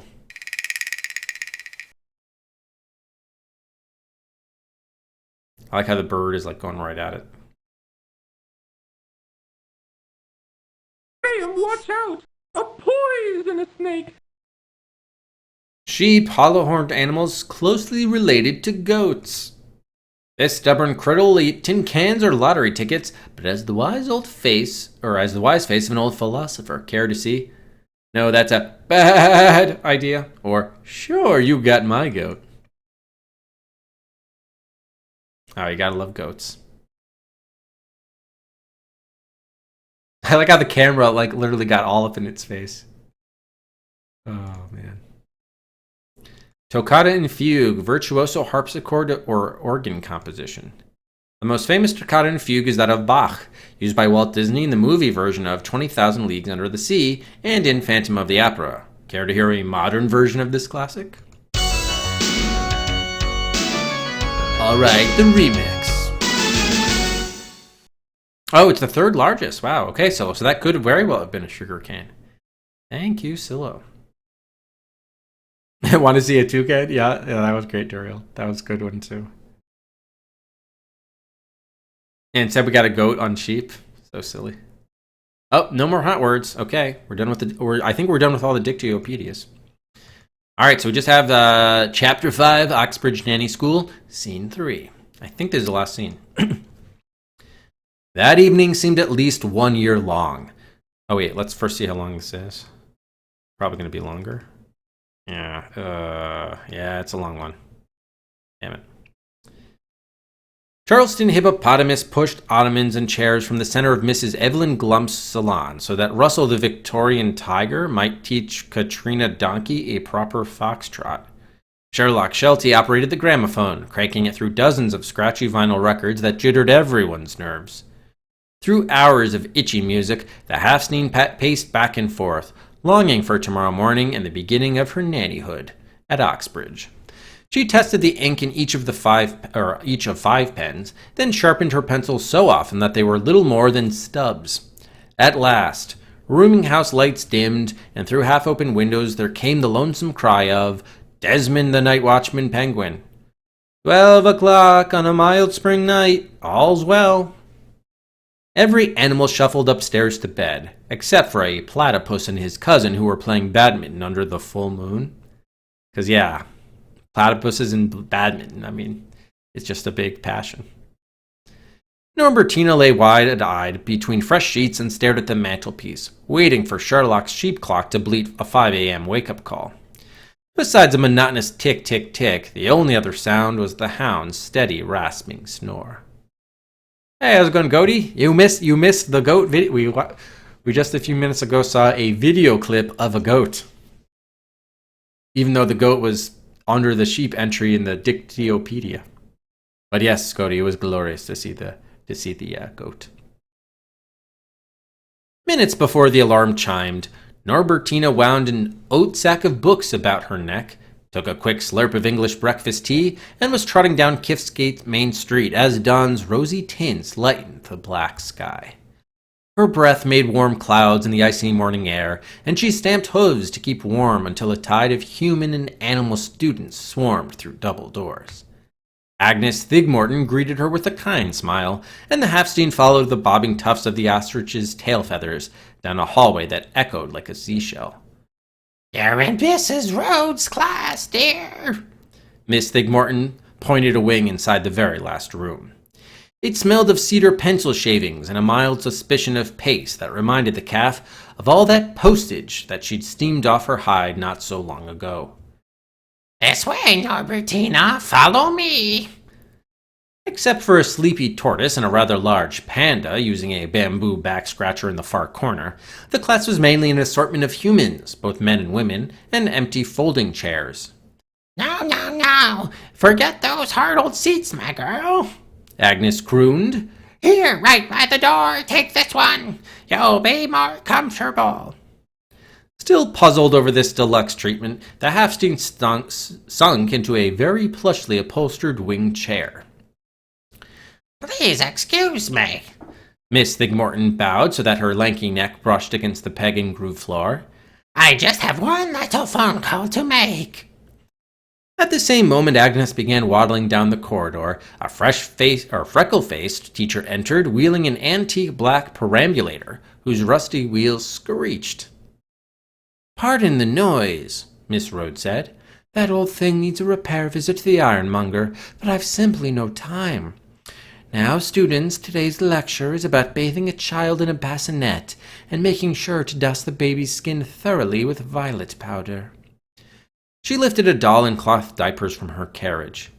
"To begin with," Norbertina opened her nanny journal, about to start scribbling the day's very first notes, when a flat beak pecked insistently at her shoulder. From the wing chair's pillowy comfort, the Halfstein looked up at Agnes Thigmorton, standing next to that portly headmaster, Nathan. Beside them there was a great bull of a man, wider-chested than the ox, and dwarfing even the ostrich's considerable height. Orange sideburns carpeted his fleshy red cheeks, and yellow teeth chewed impatiently on a blackened cigar stub. Through its stinky haze, Norbertina saw that foam-flecked edges of the man's lips, while his thick fingers were clasping and unclasping the air, less than 10 inches from her throat. "You, come with me." The intruder spoke in a combined snort and rumble.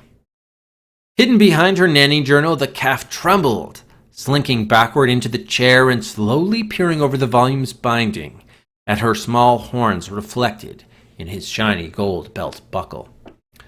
"Relax, my dear, relax," the ox soothed. "This gentleman is very shy. He's working up the courage to ask you to go with him to a wonderful cow pasture. Fine grass, clear lakes, mild climate." "No!" The Halfstein slowly lowered her book. "I want to be a nanny." "You don't have to graduate from Oxbridge for that." Agnes talked so rapidly that her words slurred together without a breath's separation. No. Entirely unnecessary. We'll give you an honorary degree." Quite right." Nathan unscrolled a brittle parchment tube covered by fine calligraphy and highlighted in streaming blue ribbons. "This is a sample diploma that I will happily award you. Tut. Don't look surprised. I've been headmaster for more than 20 years. Believe me, from experience I can already tell you that you're very intuitive with children. Listen, my girl. Miss Thigmartin hovered close enough for Norbertina to smell fresh scones and raspberry jam on her breath. This gentleman has all these calves who are pining away, and they need nannying very badly. No, I've picked out my family. I can't do that. Thank you very much. I have to go back to the One Beers and Bellinas and everything. Not them again, the orange-haired man grumbled. I thought... Nathan's cough drowned out the man's sentence. Yes, well, just wait a minute. I'm sure we can work something out here.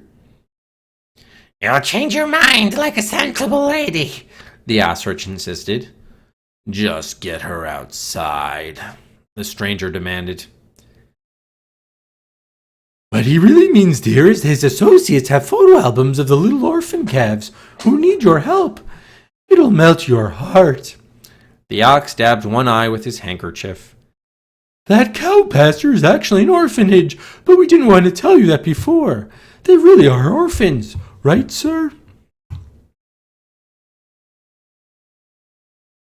Every time I click once, it jumps 2 page downs. Very annoying. Yeah, just like you. Norbertina squinted through cigar puffs at bleak gray eyes. How did you know I was an orphan? I just guessed. You look lonely. Come at once, we'll escort you.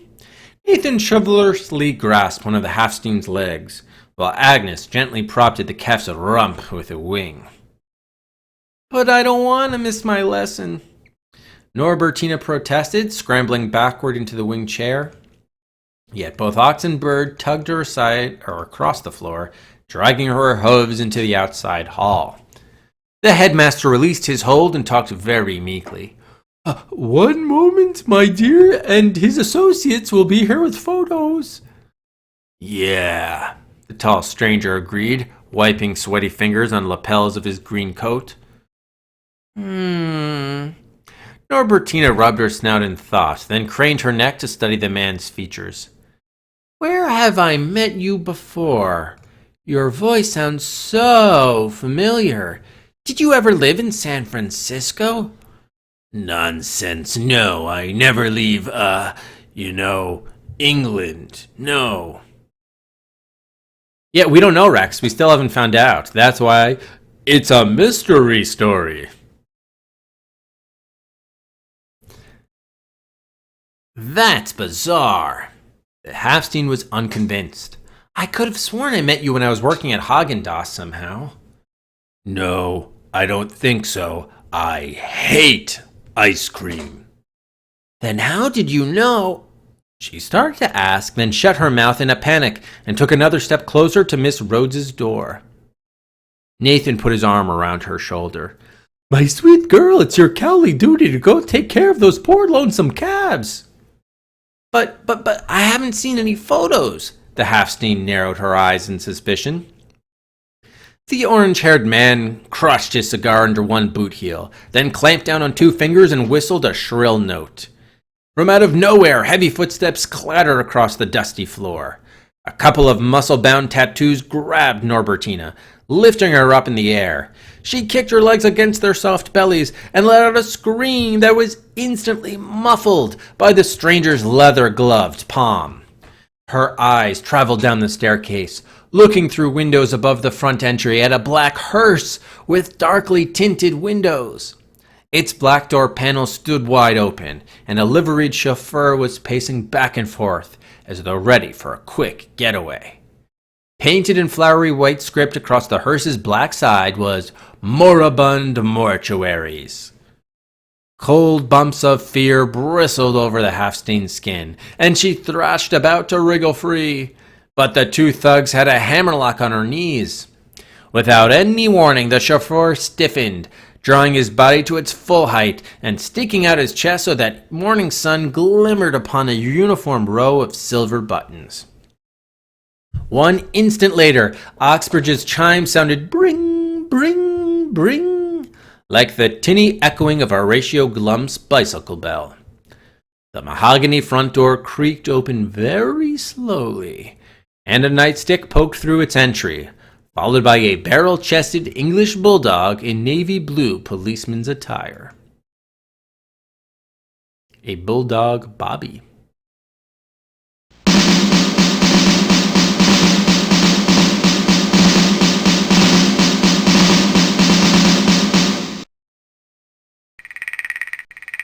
Look at those 2 tattoos in the back there. You want to know me first impression of this overgrown pair of striped pants? Yes, sir, Mr. Bobby. Yes, sir, Mr. Bobby.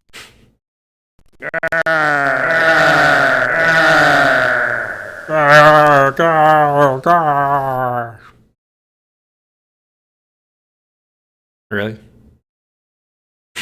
Okay. That was his first impression, was grr, grr, grr. Ariel, thank you for the bit. Fan fiction. Well, there is some deviant art work that was done. We still the cow Norbertina still is not a ninja. I still don't know where the ninja's coming from. Norbertina's hooves thudded against cold parquet as both tattoos suddenly released their hold. At once, the stubble-cheeked men cowered behind the tall stranger, making him resemble a 6-legged creature. Ah, there you are, Miss Thigmorton. The canine Bobby puffed up to their second-floor landing, his helmet waggling purposely upon a stout forehead. Thought I'd stop by on me rounds and confirm a time for giving next week's lecture on pedestrian safety with strollers. Agnes acted much too startled to open her beak and shriek a reply. Well, sir, are those 2 fellows at your rear all right? The bulldog rumpled loose skin on his forehead till it buckled like a road map left out in the rain. Yeah, just shy. The orange-haired man snarled over a freshly lit cigar. Still leery, the Bobby turned his stiff, muscular neck, slobbering on cuffs at the man's chalk-striped trousers. Yep. The dog sniffed and sniffed while his ears pinched back, flat against sides of a reddish-beige head. In a twitch of his black muzzle, loose jowls parted as theater curtains to reveal pointy white fangs. A low, guttural rumble escaped the policeman's throat, and his eyes were now flashing like coral marbles. Most kind of you to consult me, Roderick, Miss Thigmorton squeaked, and nudged the Bobby's wide shoulders with a 1-2-toed foot. Next Wednesday would be excellent. Right before tea. I'm certain you have important business. We won't detain you any longer. The bulldog gave up examining those chalk-striped trousers. As you wish, Miss Thigmorton. Sure everything's all right here? Of course. The ostrich giggled.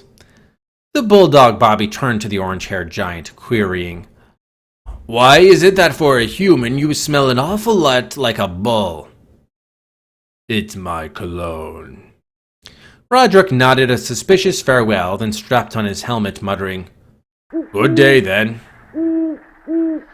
Sting, thanks very much for the host. Yeah, that's true, Duriel. That's true. Really too bad what happened to the bulldogs. Wait, let me show you out, Mr. Roderick. Norbertina snatched the honorary diploma from an astonished Nathan and bounded down threadbare steps, shadowing the Bobby's heels. I've always wanted to know how to drive a perambulator in traffic. Oh, they're... Wait, that's the end? Do you want to see a trailer for episode 2, Blawminster Abbey? Yes? Here at Silicon Alley, management is committed to getting the next episode to you as soon as possible, and they're not shy about telling the artists.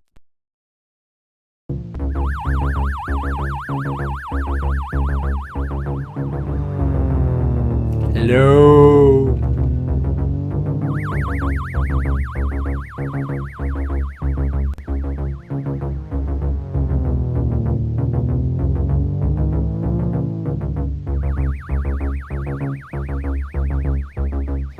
What a trailer for episode 2 here, huh? Phone run.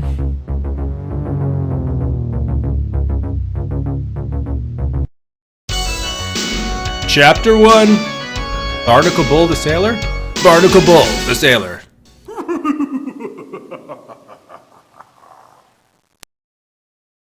No. No. Are we only halfway through the game? Wait a minute, I don't understand. So episode 1 was 5 chapters, now this is chapter 1? What the fuck? That was a trailer for episode 2. I thought that was going to be the end. Now we have more chapters? What? I thought we already, that was chapter 5. Now we're, what? Oh, it's just a sample? Oh, okay, good.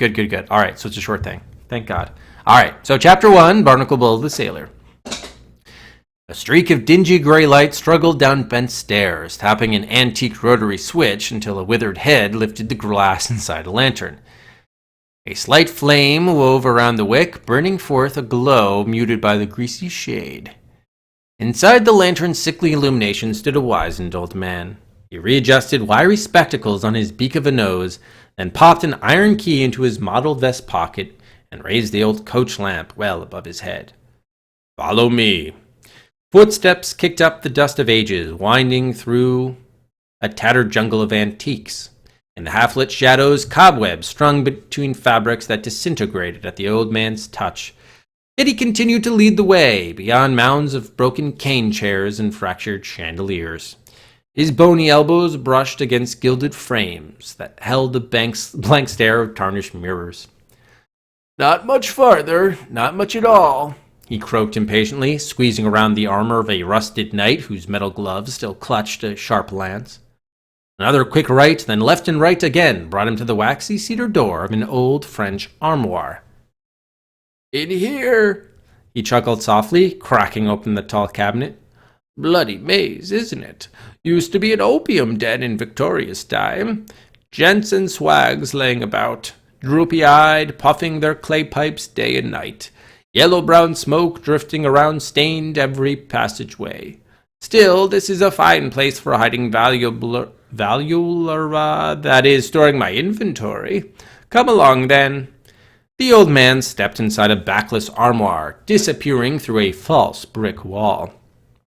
Norbertina watched him leave, tugging anxiously on a pleat of Sherlock Sheltie's kilt. "I don't think this is such a good idea." "You have no choice now, lass. You canna go back. You canna see without his lantern. Sides, my computer files say evidence of your father is down here." In a swift leap, the hound followed the dwindling beam that led down another staircase whose runners were worn shabby by 100 years of foot traffic. Beyond a narrow archway, the half-seen dashed after her crazy roommate. Stagnant puddles reflected the flickering oil lamp, and a chilly slime coated her hooves. In the sudden damp, she could hear the sloshing of the Thames against one stone wall that was wet enough to sprout green moss between its chinks. To be continued in the spring of 1994. Which did not happen. So yeah, what do these things do, Ninja? How can an orphan calf become a nanny for the fabulously wealthy Lord John and Lady Jane Blostroke, much less a ninja?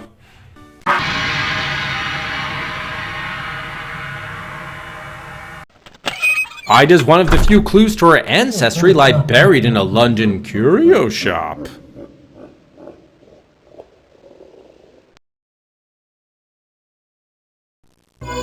Why would Europe's mastermind criminal, the truly evil Baron von Moribund, be fascinated by a humble, penniless something? And why would the Baron send the notorious London smuggler after her? What a smugger.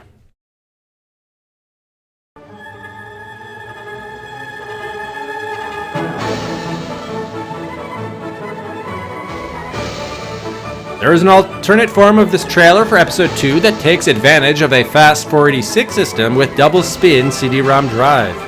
Would you like to see it? Hell yes, we would.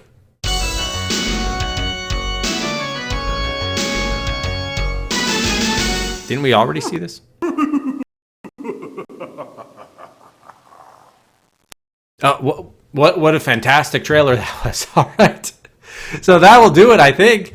After 7 hours and 19 minutes, the adventures of Ninja Nanny and Sherrloch Sheltie will not continue. There will be no episode 2. We'll never know how she eventually becomes a ninja. We will not know how she defeats the Baron von Moribund, and if she will ever return to San Francisco.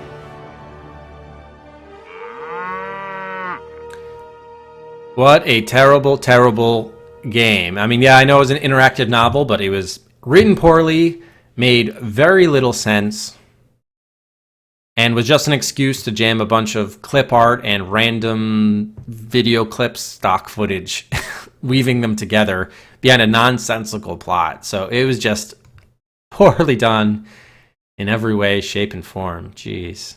Can we go back to the start? Yeah, let's exit this chapter. Well, I don't want to run chapter 5. But for those who just want to see a chapter 5 intro. Yeah, what a shame there was no sequel. It was so bad.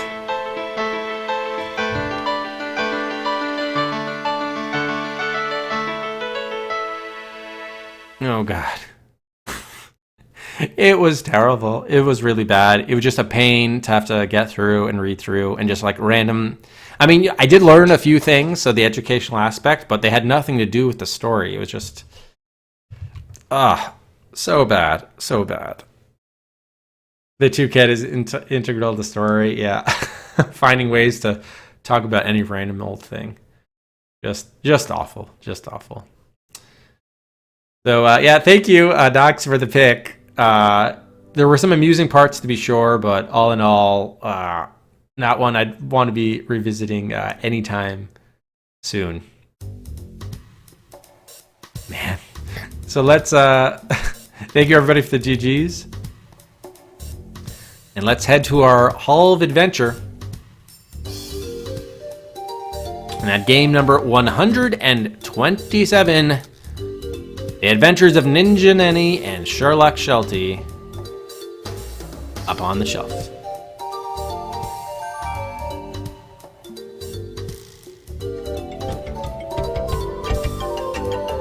Ambrosine, thanks very much for the 10 months. 10 months from Ambrosine. Thank you so much, Ambrosine.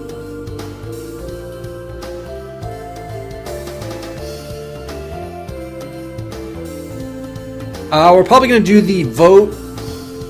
Yeah, Mr. Viking, if you still want to do the vote, we'll do that after the showdown, I think is what we're going to do.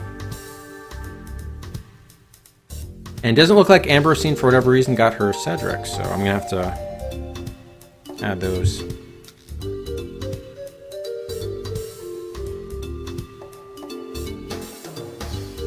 Yeah, we're going to do it after... I'm going to wait until after the showdown, Mr. Viking, then we'll do it. But first, let's look at the... well, actually, let me move this first.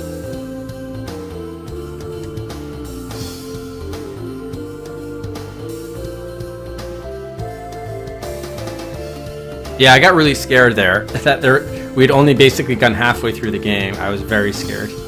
Because they kept on referring to chapters and episodes. And there were scenes, of course. So it was like very unclear. I thought there were just 5 chapters. I know that there was a sequel that wasn't made. But then when it went to chapter 1, I was like, oh shit. Yeah, I got very scared there. But we basically read everything except for the...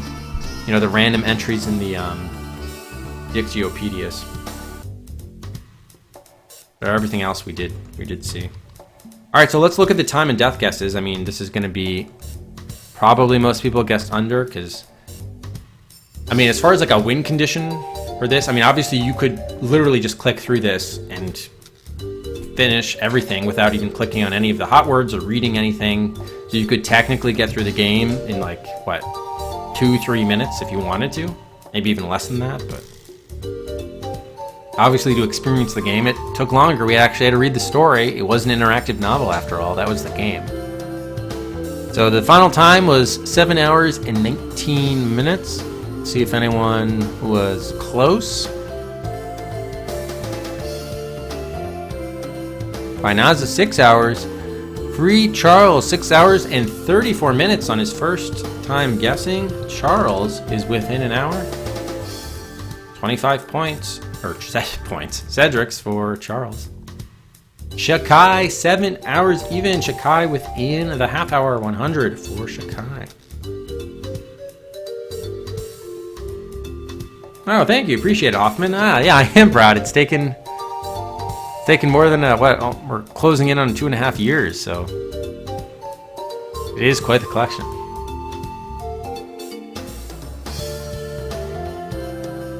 And then we have Noble Works, 7 hours, 26 minutes. Noble within 10 minutes.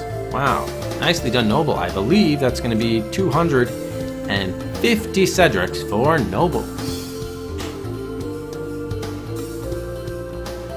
Akago, 8 hours. Akago within the hour will get 25. Same thing for Materian.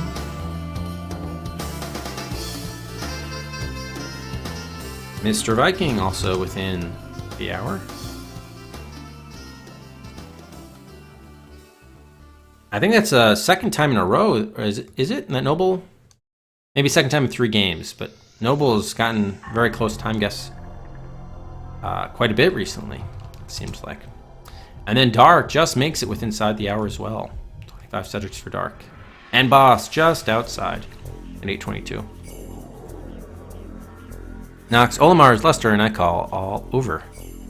All right, now we take a look at our death guesses. I imagine there are going to be a lot more winners here because we didn't die at all. It looked like the first thing in the game when we got like run over by a truck that it would be a death. But as it turns out, it wasn't really. So everyone who guessed 0 deaths here is going to get 100 Cedrics. Starting with Ghost. Travis.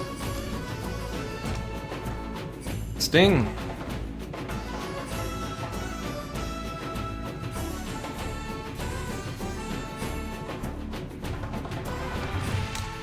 Monastic.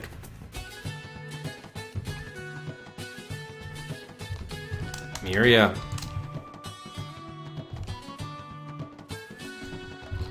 Ambrosine.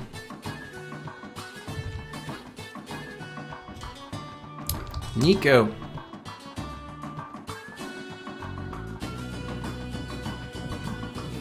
It does not dark. It does not count. If anything, that's a death. To be damned eternal. Mantis. Lanalieta. Oh my god, so many winners here. Off. Archive.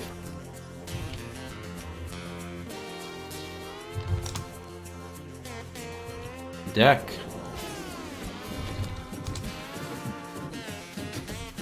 Glitch. Morgan. Noble again. Big winner. Akago. Materian.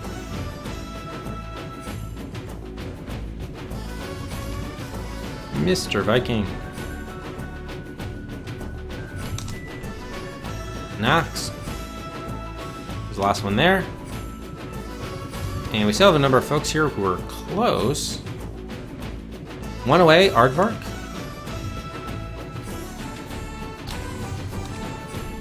And Classy.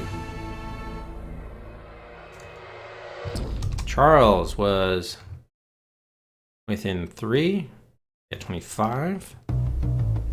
Dr. Bartek, the same thing, was within 5, gets 25. Inaza. Shakai just within 10. Will receive 10. And then everybody else, Cal, Lester, Nikal, way over. So congrats to all the Cedric winners.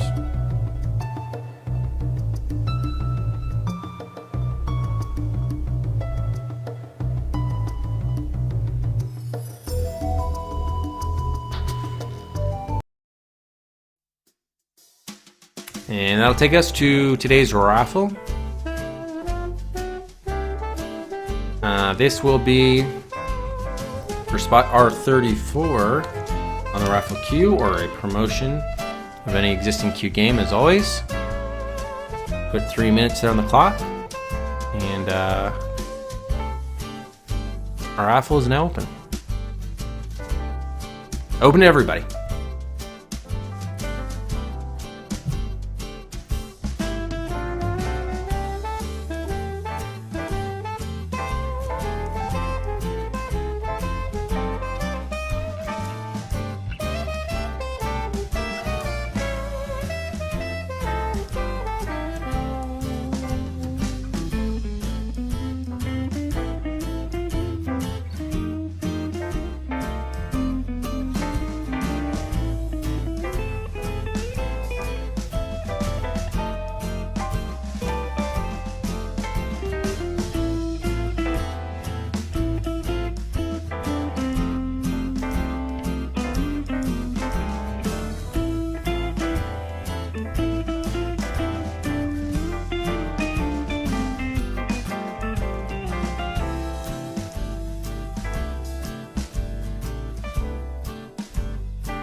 Alright, thanks everybody for entering. We got 15 people in, including Avro Bonds. Welcome, Avro. You enter into the raffle. 661 tickets are in the pot. Lord Shadowcaster, thanks very much for the host. Good luck, one and all, and let's get a drum roll, please. And the winner is Noble works. The closest time guess, and now Noble wins the raffle. Also got, I think it was exact on death guess too. What a day for Noble. Noble works. Congrats, Noble.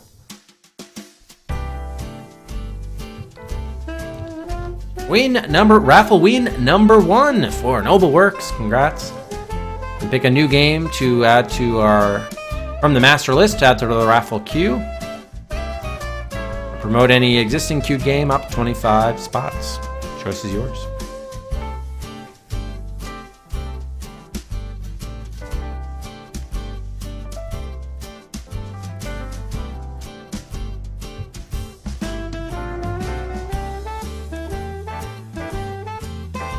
Get whatever the next Larry is after the DOS decision.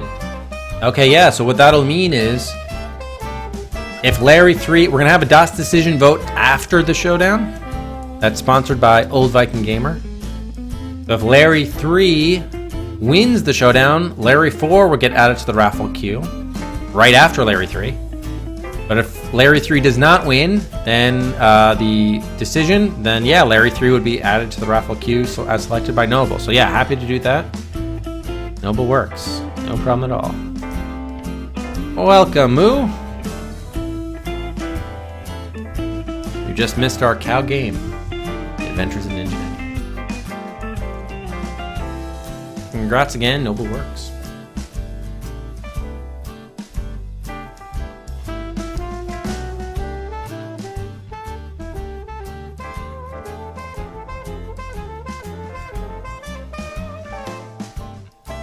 Another cow, indeed. Alright, so that takes us to today's Adventure Showdown Duel. Actually, well, it's a quaduel.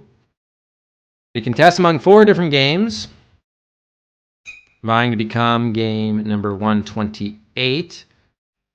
We start things off with the newbie to the showdown, representing the raffle queue. It's King's Quest 3 to Air is Human from Old Viking Gamer.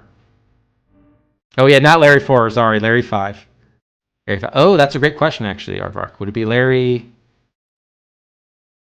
5 or Larry 1? You know what, we'll just let actually I can quickly check that. Yeah, which Larry needs to be locked first? Great question. No, it'd be Larry 5. It'd be Larry 5. Because Larry 1 VGA came out after Larry 5 and before Larry 6. So yeah, it'd be Larry 5. Be the next one. Starting the next game today, no, it won't be BDR, unfortunately. I gotta start with my taxes today. Gotta do my taxes. So we got King's Quest 3 making its initial debut here into the showdown from Old Viking Gamer. Then, out of the hybrid slot, we have The Lost Files of Sherlock Holmes, the case of the serrated scalpel from Spencer 359.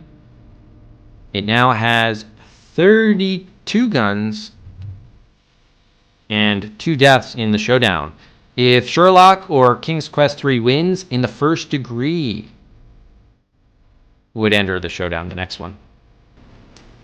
Then representing the viewer queue from Chrono Travis, it's Eternum or Eternum.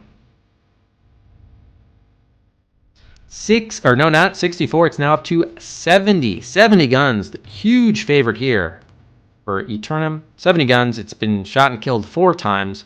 Show number 5 for Eternum, as well as for Chronomaster. That's also entering its 5th showdown. It has 28 guns. A game from Akago. If Chronomaster wins, we go down to 3 games in the next showdown. And if Eternum wins, then Shannara would enter the next showdown. So those are the games that are vying to win. And Gunsmith back in town selling guns, 50 Cedrics apiece. On 80 odds of any of these 4 games here. Now's your chance.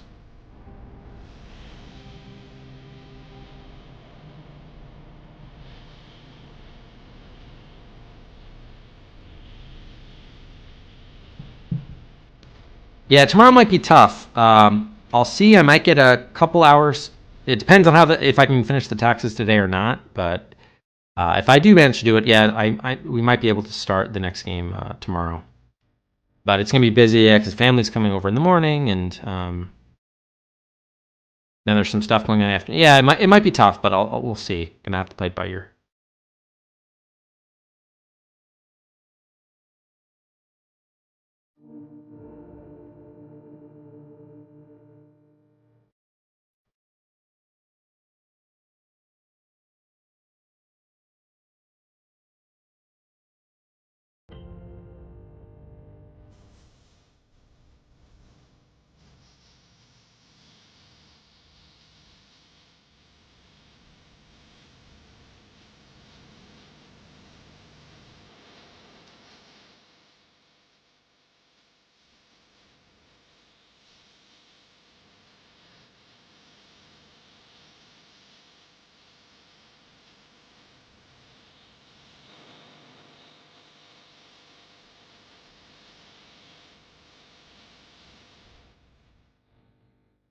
Yeah, so there's a vote coming after this, but first we're having the showdown as normal. So there will be a vote after this among 3 other games to add to the raffle queue. Yeah, from Mr. Viking. All right, last call. No one's making any final gun buys. We're gonna roll into the showdown. What we see here. Last call.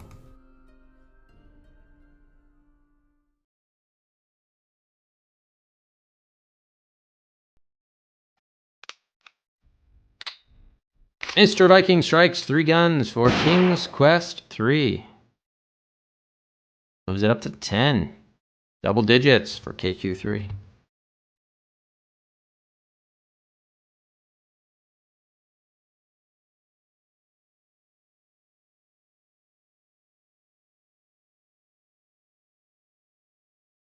All right, that will do it.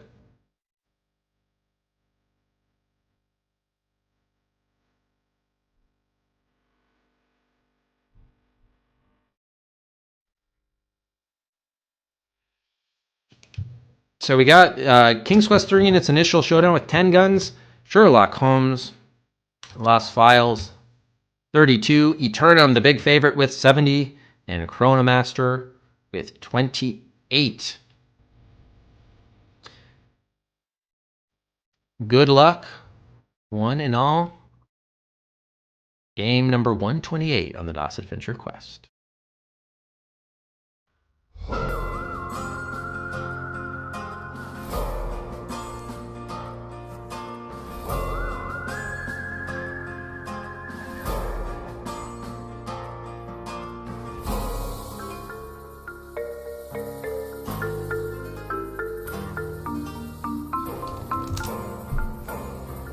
Bad timing there.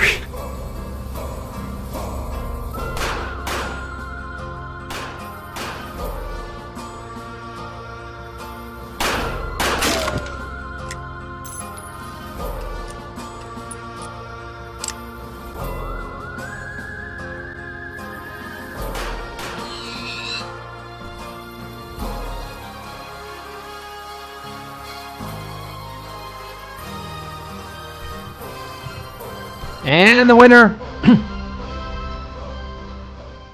it is the big favorite, Eternum. Gun number 68. It needed almost all 70 of those guns, but the ultimate fantasy adventure game from Chrono Travis emerges in its 5th showdown. The game number 128 on the DOS Adventure Quest.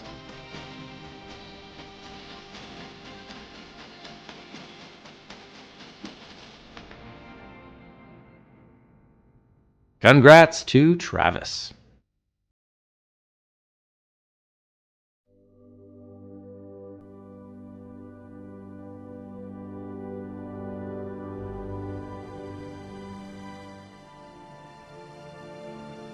Yeah, I don't know much about this, and we're going to have to revisit this one again just to see.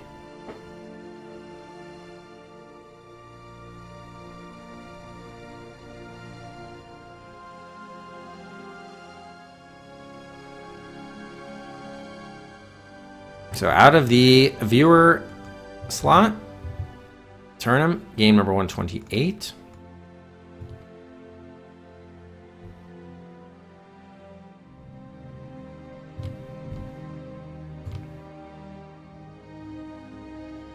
Draw from the viewer queue to replace it. That means Shannara from Carful 88. Although I think he's just Carful now, actually. Just changed it. Makes its way into the showdown. And that'll kill all of those poisonous Shannaras. We killed Phantasmagoria Puzzle Flesh. Takes over the top spot on the viewer queue, at least for now. Bloodnet moves up to V2. Are You Afraid of the Dark V3 and all other games. And the viewer queue move up a spot. Eternum.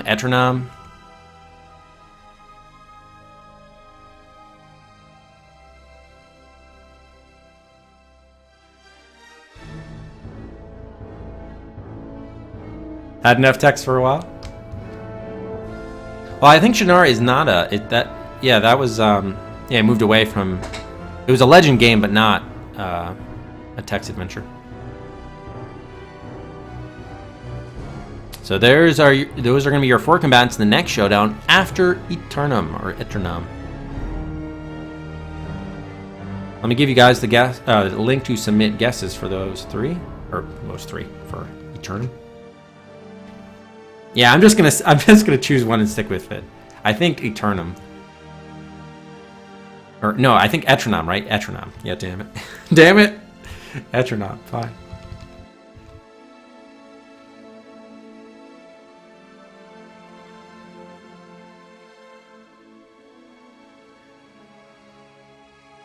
All right, and remember, guys, to stick around. In a couple minutes, we're going to have the Das decision vote.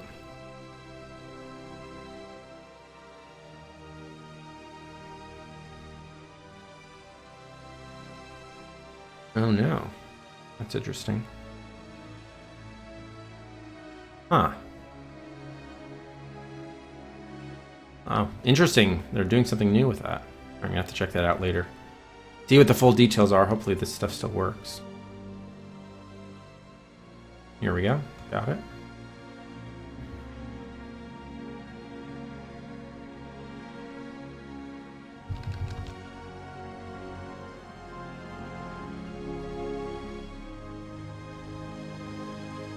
No, that's the old one. I hit execute by mistake.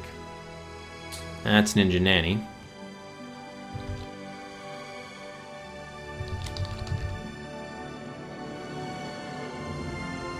There's the new link.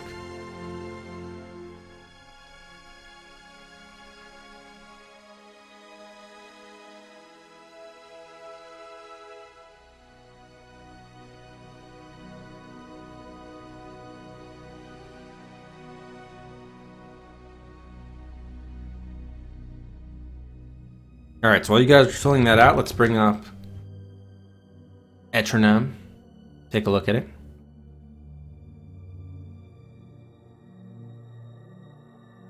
Yeah, so this was this game from 1992. Whoop, wrong one. From Infogrames, Europe. For DOS, FM Towns, and also later Windows. Combination of a third-person graphic adventure gameplay with first-person 3D travel sections, interspersed with plenty of cartoon animations. You are Don Johns, a marshal in the United Forces of Orion. After plenty of courageous deeds and macho heroics, he really needs a break. Luckily, there's something in the mail. It seems he has just won a free trip to the galaxy's best and most luxurious planet-sized fun park, Eternum. After hightailing it to his leisure-packed holiday destination and slipping into a strange barbarian costume, Don Johns is a little dismayed to find out that this was all one big trap, set up by his arch nemesis, the accursed Michael Nuke. He is now stuck on Eternum with its life-sized reconstructions of past eras and meticulously crafted bio-beings. And who knows what is going to happen. Luckily, there is one person on his side, Tracy, one of Eternum's best computer technicians. In order to escape Michael Nuke's clutches, she had to transform herself into electronic impulses and hide inside the computer system. But at least she will be there for you in digital form. There's a whole network of islands to traverse, each with its own reconstructed time zone and sense of hospitality. A lot of ground to cover before Don Johns can get to Michael Nuke. If he survives, Don Johns will need another holiday after this. Oh, not the promo art. We need the cover art. So yeah, I think Candy was mentioning the variety of box art. So this is actually the US box art, I guess, from the floppy disk version for Don Johns' Virtual Adventure Vacation. Kind of almost has like the Wolverine style sort of sideburns here, style haircut. But then there was later the the CD release box art, which is actually, if you ask me, worse box art. I don't know how they went backwards with this. This looks like cheaper box art. And then yeah, here's take a look at the EU. At least this is Italy and the UK.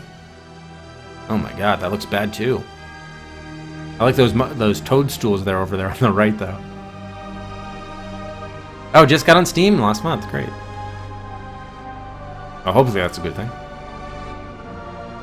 Oh, here's a different one. An alternate cover for France and Germany, which looks nothing like the other. Just someone's yearbook photo. Tracy. That is pretty bizarre. Doesn't even have the name of the game on it. For that alternate cover. Weird. Alright, then let's take a look at some of the screenshots. The DOS version.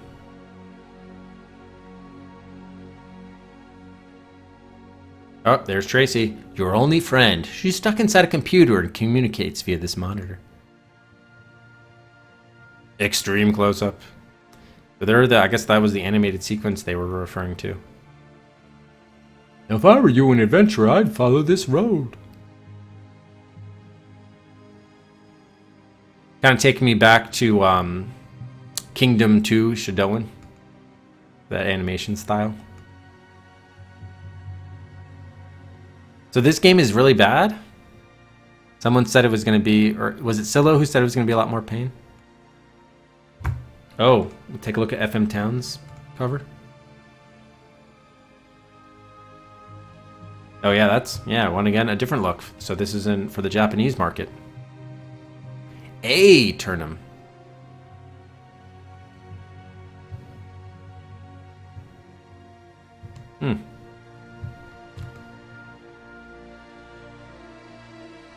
Alright, cool. So that'll be game 128. Hopefully we can start tomorrow. If not, we'll look to do it on Monday night. Oh, it got good reviews. Okay, good. I mean, yeah, it didn't look bad. And the game description didn't make it sound like it was going to be, you know... It was going to be terrible. So I'm cautiously optimistic. It should be fine.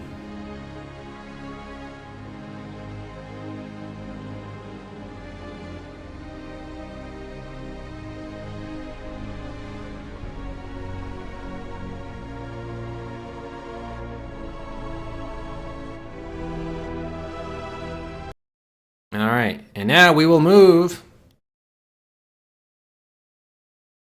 to our DOS decision vote 2018. Brought to you by Old Viking Gamer, who has selected 3 games to put up to a stream vote. We'll take a look at the 3 games. And then we'll vote to see which game will be added to the raffle queue at spot V34.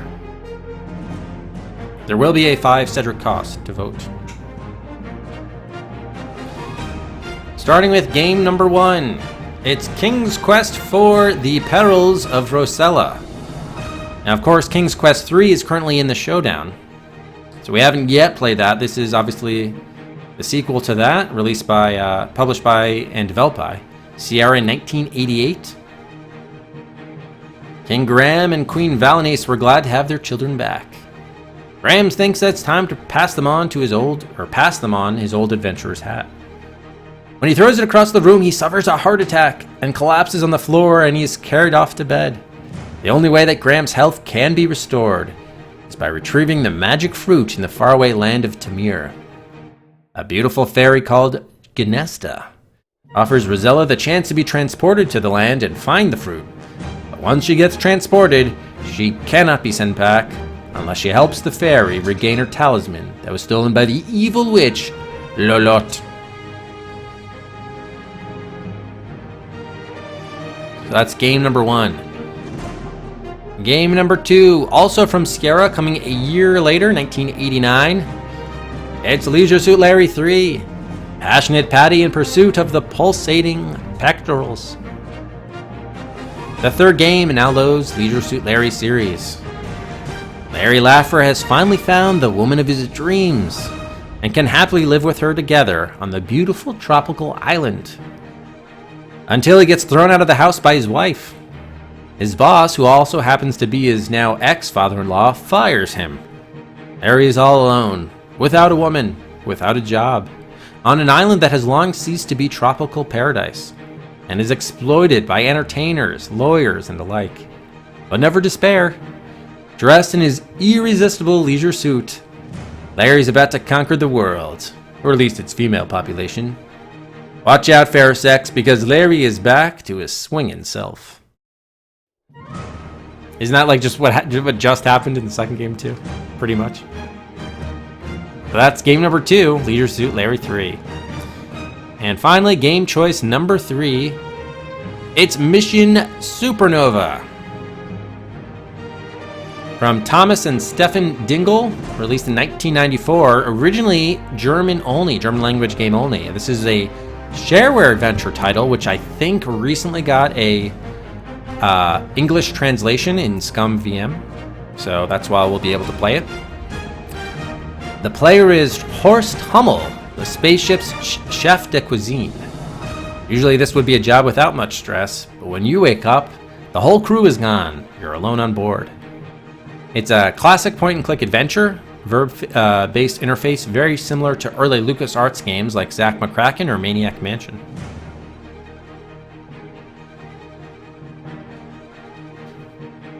The game is split into 2 episodes. First episode, Mission Supernova, was available for free, whereas the second one, which is Andromeda's Urbe, you had to order. Now, I don't think...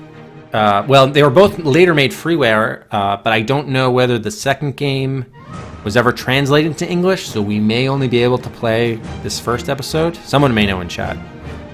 We may only be able to play Mission Supernova, though. Yeah, it could be BDR, could be. So those are the 3 choices, all selected from Mr. Viking, Old Viking Gamer.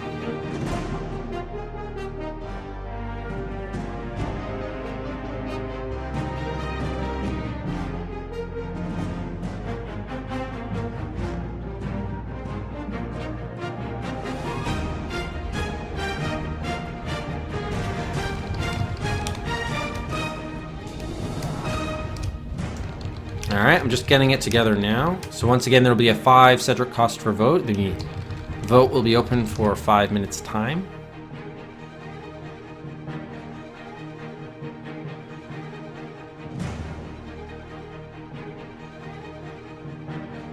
And voting is now open.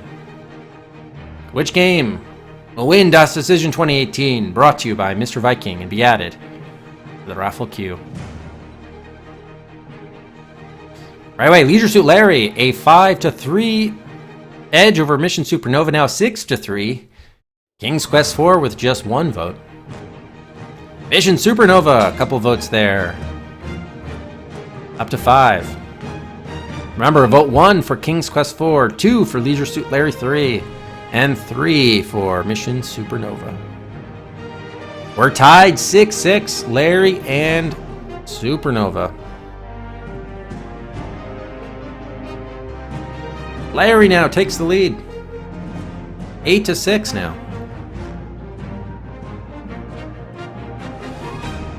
King's Quest 4 picks up a vote from the Stradivarian.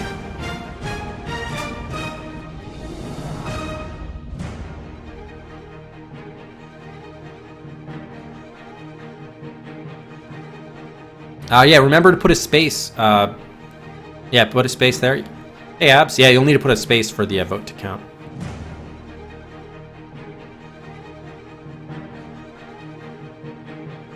All right, 1 minute remaining in the voting period. Mission Supernova now leading 9-8.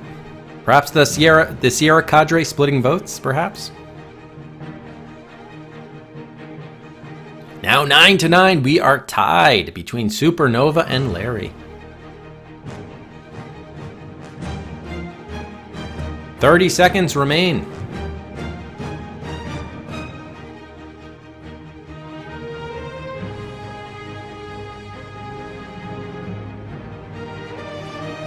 No, we'll probably do Larry on Twitch. We did Larry 2 on Twitch and it wasn't a problem, so I think we're gonna chance it again, Snake. There's nothing really like explicit about it, at least I don't think. So, all right, final few seconds. We're tied 9-9.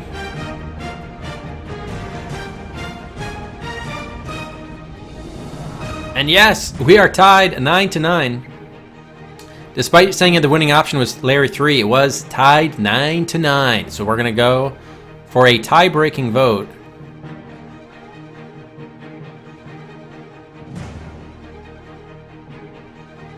This time, however, King's Quest IV will not be a candidate, so that will be removed.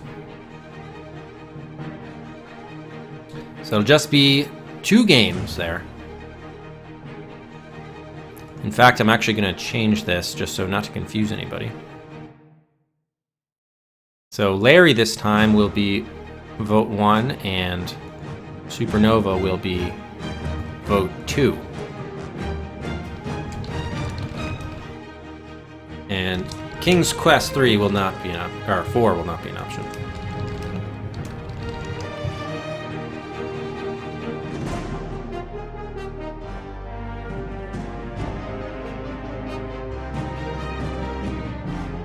So again, it's another 5 Cedrics to vote if you want to vote in a tie-breaking vote between Larry and Supernova.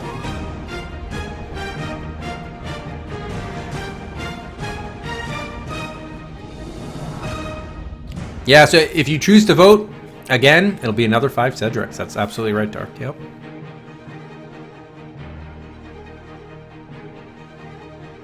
All right, Supernova. 7-6 edge on Larry now.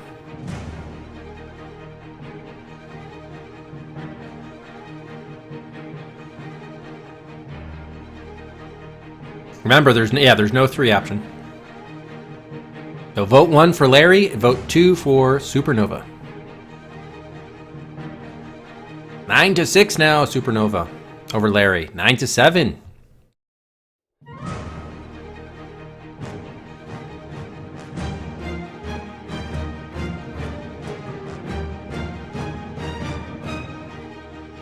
Nine to 8 now, Supernova nursing. 1 vote lead, 50 seconds remaining. 10-9, Supernova still on top by 1.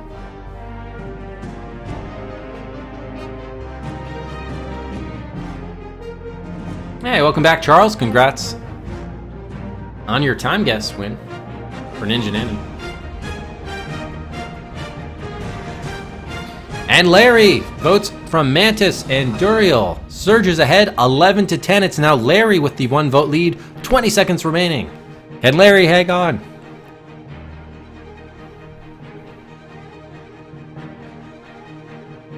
Ten seconds remaining.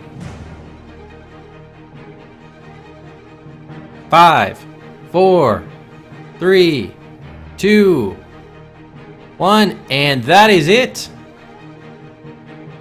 Leisure Suit Larry 3, Passionate Patty, in pursuit of the pulsating pectorals, wins in the tie-breaking vote 11-10 over Mission Supernova. That'll be added to the raffle queue at spot R34. And that also means if Noble can confirm, Noble is electing with his raffle win to add Leisure Suit Larry 5 right behind it, 1 slot behind it.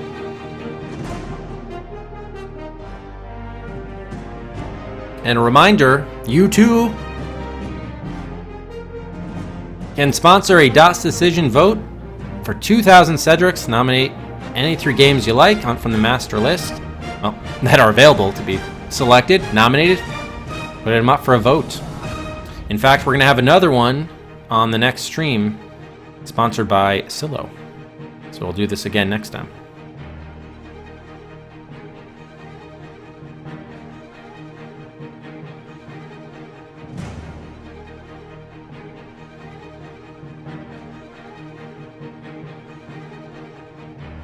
R?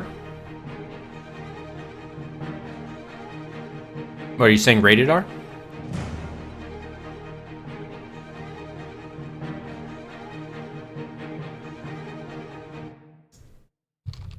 Okay, so here again, by the way, for anyone who didn't get it before, here's the... on the next stream, we'll be starting Eternum, or Eternum. There's the link to submit the time and death guesses for it. Hoping we can start that tomorrow. If not, it'll probably be Monday evening. In the meantime, we're gonna host up. Wow, a rare treat. Stiller Carl is streaming Doom 2. Looks like he's trying to 100% the game. So we're going to host up Carl.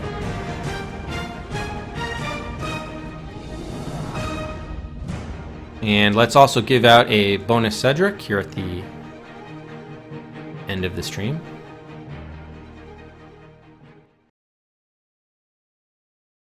And that'll do it for the adventures of Ninja Nanny and Sherrloch Sheltie.